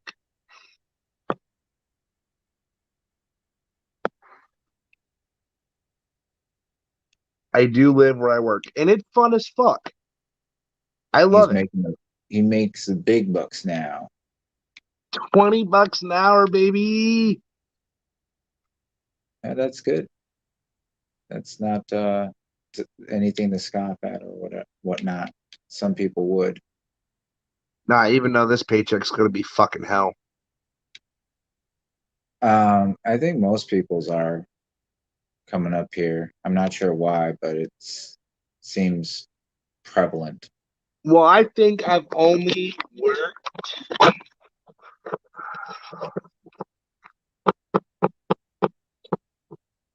gotta go look at my time punch card.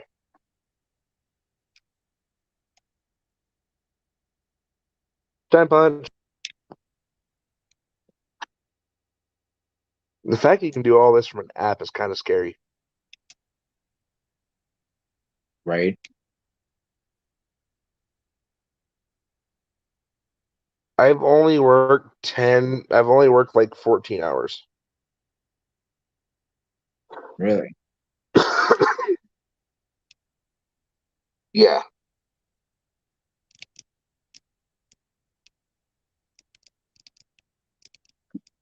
I need to look at my schedule for today.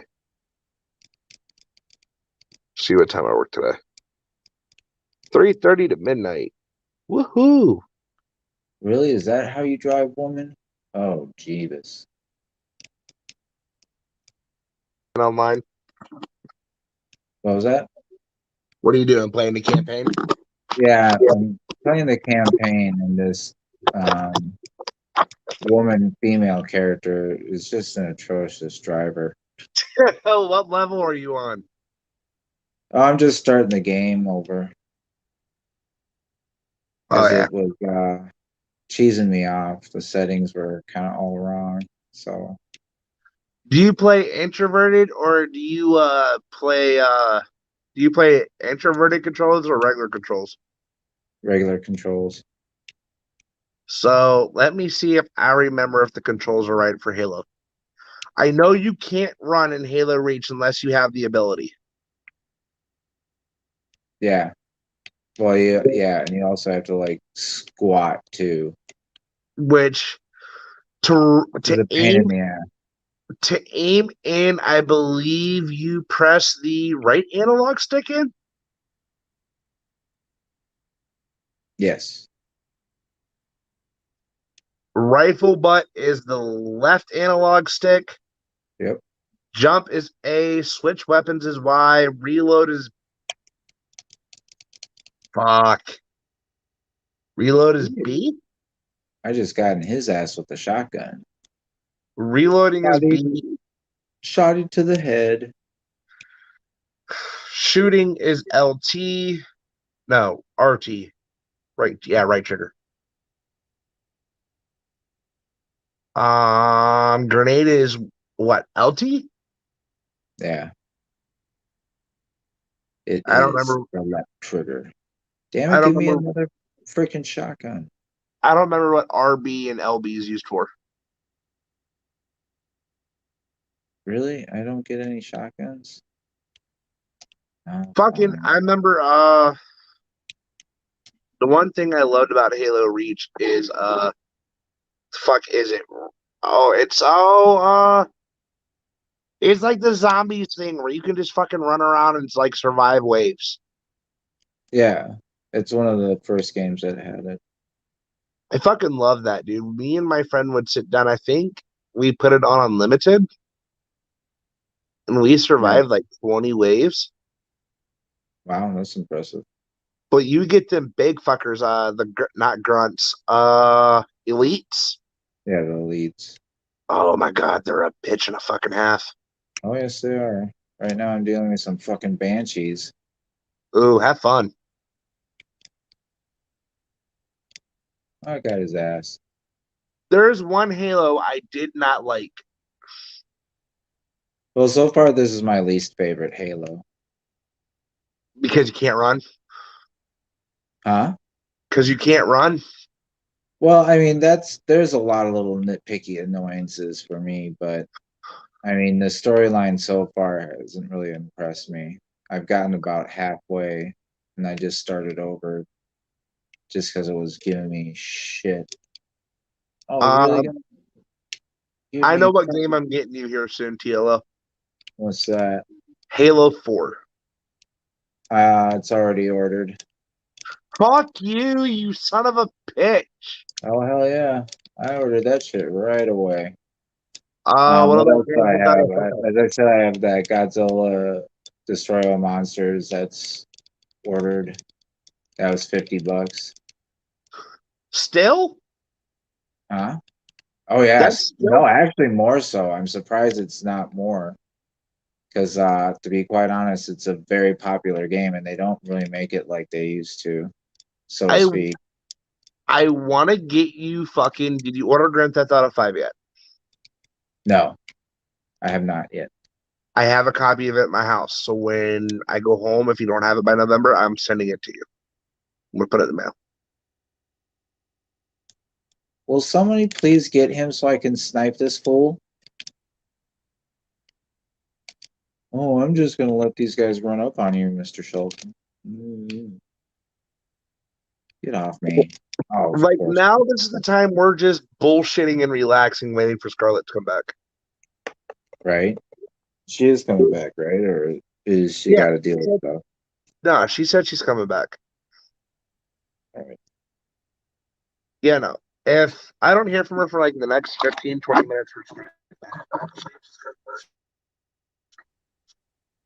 yeah, she said she's coming back. Let me ask her. Let me call her.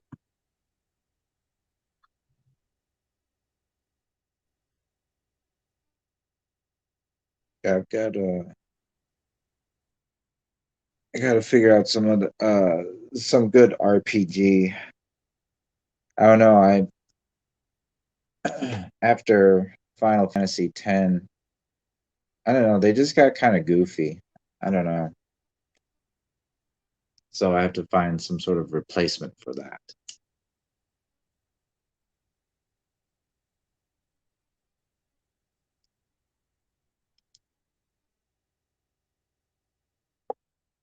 But normally I play the shoot 'em ups, first person. First person games are fun. I just tried calling her ass and she didn't fucking answer me. Fuck you. Yeah, she's coming back. Well, If not, TLO, I'm probably just gonna call you after we end this and probably bullshit for a while.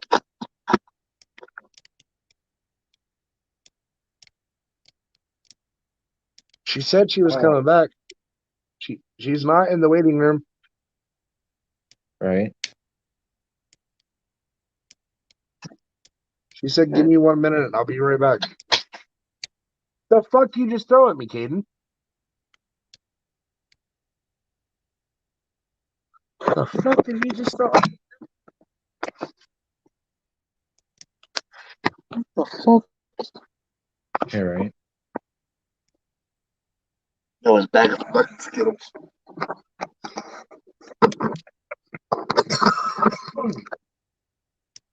I can't believe this grunt is trying to get all hard with me. Dude, we were doing good and she bounced. Like, what the fuck? Come back. Oh yeah, she's got a lot of the opinion pieces that help drive the narrative here. Okay, what? Can somebody please cover me? Oh my goodness. One thing I hate about these damn campaigns is like if you're stuck with people, they literally do not do shit. Yeah, I know. They just kind of just do that duck and bob and then shoot a bit. And it's like, are you serious right now? Can you please at least kill somebody? Migtail, I do too, dude. Like, she'll get it figured out. Okay, what I mean by his sheet comes all the way down to the end of my bed. Like, look at this, dude. I'm at the bottom of my bed and I have it in my hand. Yes. Like, I The can't. the lovely intricacies of cluster living. Yeah, it's fucking called bunk beds too. Yes, I think most people have gotten that. That's Fucking a double decker bunk bed there, or dude, double decker sofa or whatever. Huh. I haven't seen bunk beds since I was a fucking kid. Since I was like 7 or 8 years old, I haven't seen a fucking set of bunk beds, dude. Since I was this young, this fucking Well, IKEA makes them, so who does? IKEA. They still make bunk beds? Oh yeah. Where do you know that I can find a race car bed at?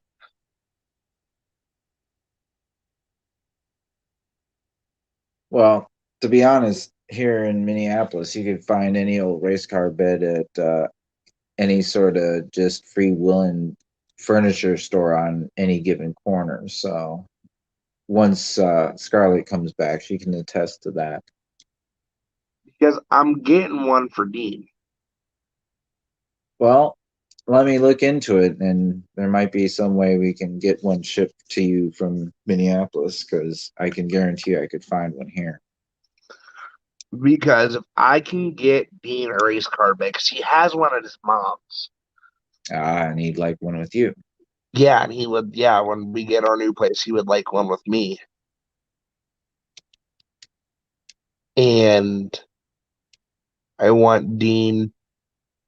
I don't. So the bed we have for Dean, it's his crib, but his crib transfers into a toddler bed, and I Gotcha. don't want to do. I don't want to do that. Right. I want my son to have an actual bed, actual mattress. Like, dude, because like the one night, dude, me and him like kind of cuddled in bed in his little toddler bed. It was uncomfortable, but Right. still got cuddles. Where in the hell is my backup? What are you doing? What are you doing? Yeah, you asshole. Holy shit. We're getting commentary from TLO. This is ridiculous. This is You guys are ridiculous. jumping around in the damn warthog. I'm getting my ass handed to me. No, I'm coming back out here. Since you guys can't cover worth a damn, I've got to come out here and kill all these assholes myself. Oh, come here, Elite. I got something for you. Ooh, that should make her come back right there. I got did it, some- TLO. Clarity after. Oh, clarity Yes. after midnight. Clarity after midnight, baby. What is this? Will someone I please don't get know. this Banshee? Is somebody? Are you even trying? Like any of you? Are any of you trying? I'm trying to hit this elite. That's garden shit, but you guys are like off in Never Never Land. Hey, look, here's an older picture of TLO. Up Trying in to the see right what hand you're corner. proud at. God, how Really? old was that picture, TLO? Yes, I would like to, honey. I would love to do what you're asking. Will you please help me kill him instead of just standing there? What's up? God damn it. Who just shot me? I swear to God. Come back. Yeah, I hope it's not too serious. No, if not, I would have got a text message. Oh, go ahead, hop over that shit. It died just the same. What is activate? Grant said, hey, TLO. What's up, Grant? Welcome back, Grant.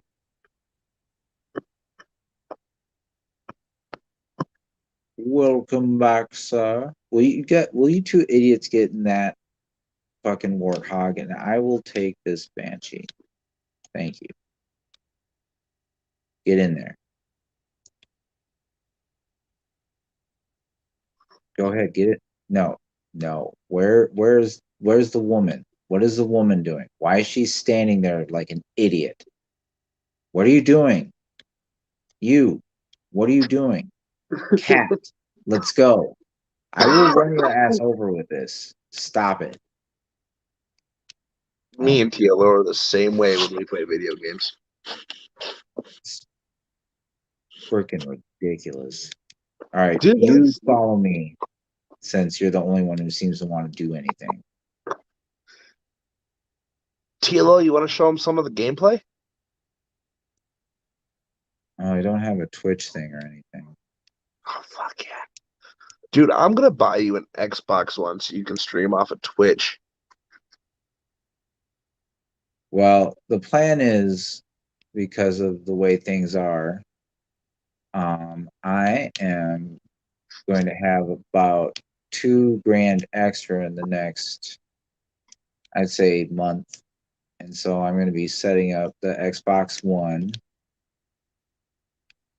and the new furniture, and we should be good. I'll have Xbox Live. I'll have the internet as well. Yeah, because you know you can stream from Twitch right off the Xbox, right? Yeah. Get you a headset to where everything comes through the headset, not the TV. Correct. Right here in your fucking. That's what I like about that. Oh shit! T-shirt time. Hold on. 150 years celebration T-shirt. Yeah, where are you, dude? Oh, Cat. Yeah, where are you? Didn't I say where are you, Cat? I said that a long time ago. Because I was saying, why are you sitting there like an idiot? Speaking of cat, where's Garfield? Oh, he's passed out next to me. He loves game time. He loves movie time or game time. Anytime where I'm sitting still on the couch and he gets to lay like a little log and do absolutely nothing to help society. I mean, isn't that a cat's job though? Oh no. Some kitties do find purpose and are able to be productive members of society, such as mousers. Mouser kitties are definitely productive members of society, getting rid of those pesky little vermin called meese. Will you get out of the way, you dumb? I won't say it. I don't want to sound all misogynistic. You dumb bitch. Seriously, though, she is literally standing there still and doing the crouch shooting thing. Like, are you serious? Like, they couldn't get a better AI program for my damn wingman. Jeez. I gotta take all these grunts out myself. It seems like it though too. Oh yeah, because they literally just stand there in the corner and shooting at absolutely nothing, and you're like taking on the leads, you're taking on the grunts. It's like, are you shooting at somebody?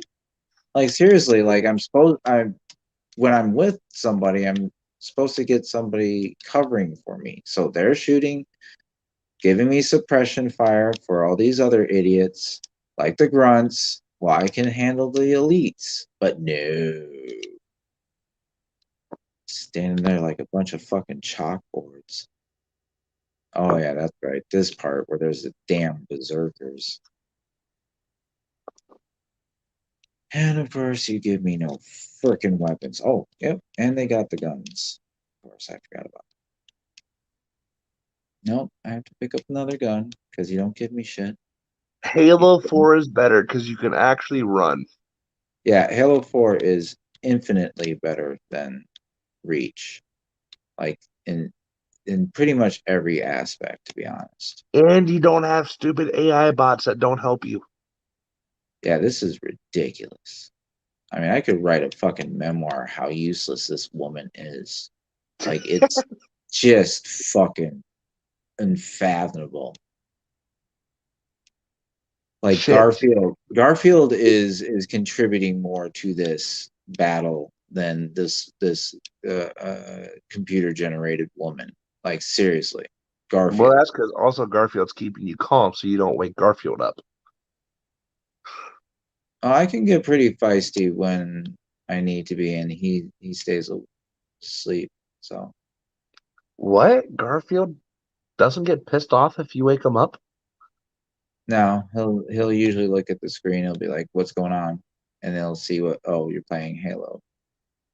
Oh, I'm going back to bed. Yep, that's usually how it goes down. He was like, oh shit, never mind. Dad's playing a video game. Going to bed. Yeah. Oh yeah, there you go. Oh, Scarlet. Where the fuck is she at?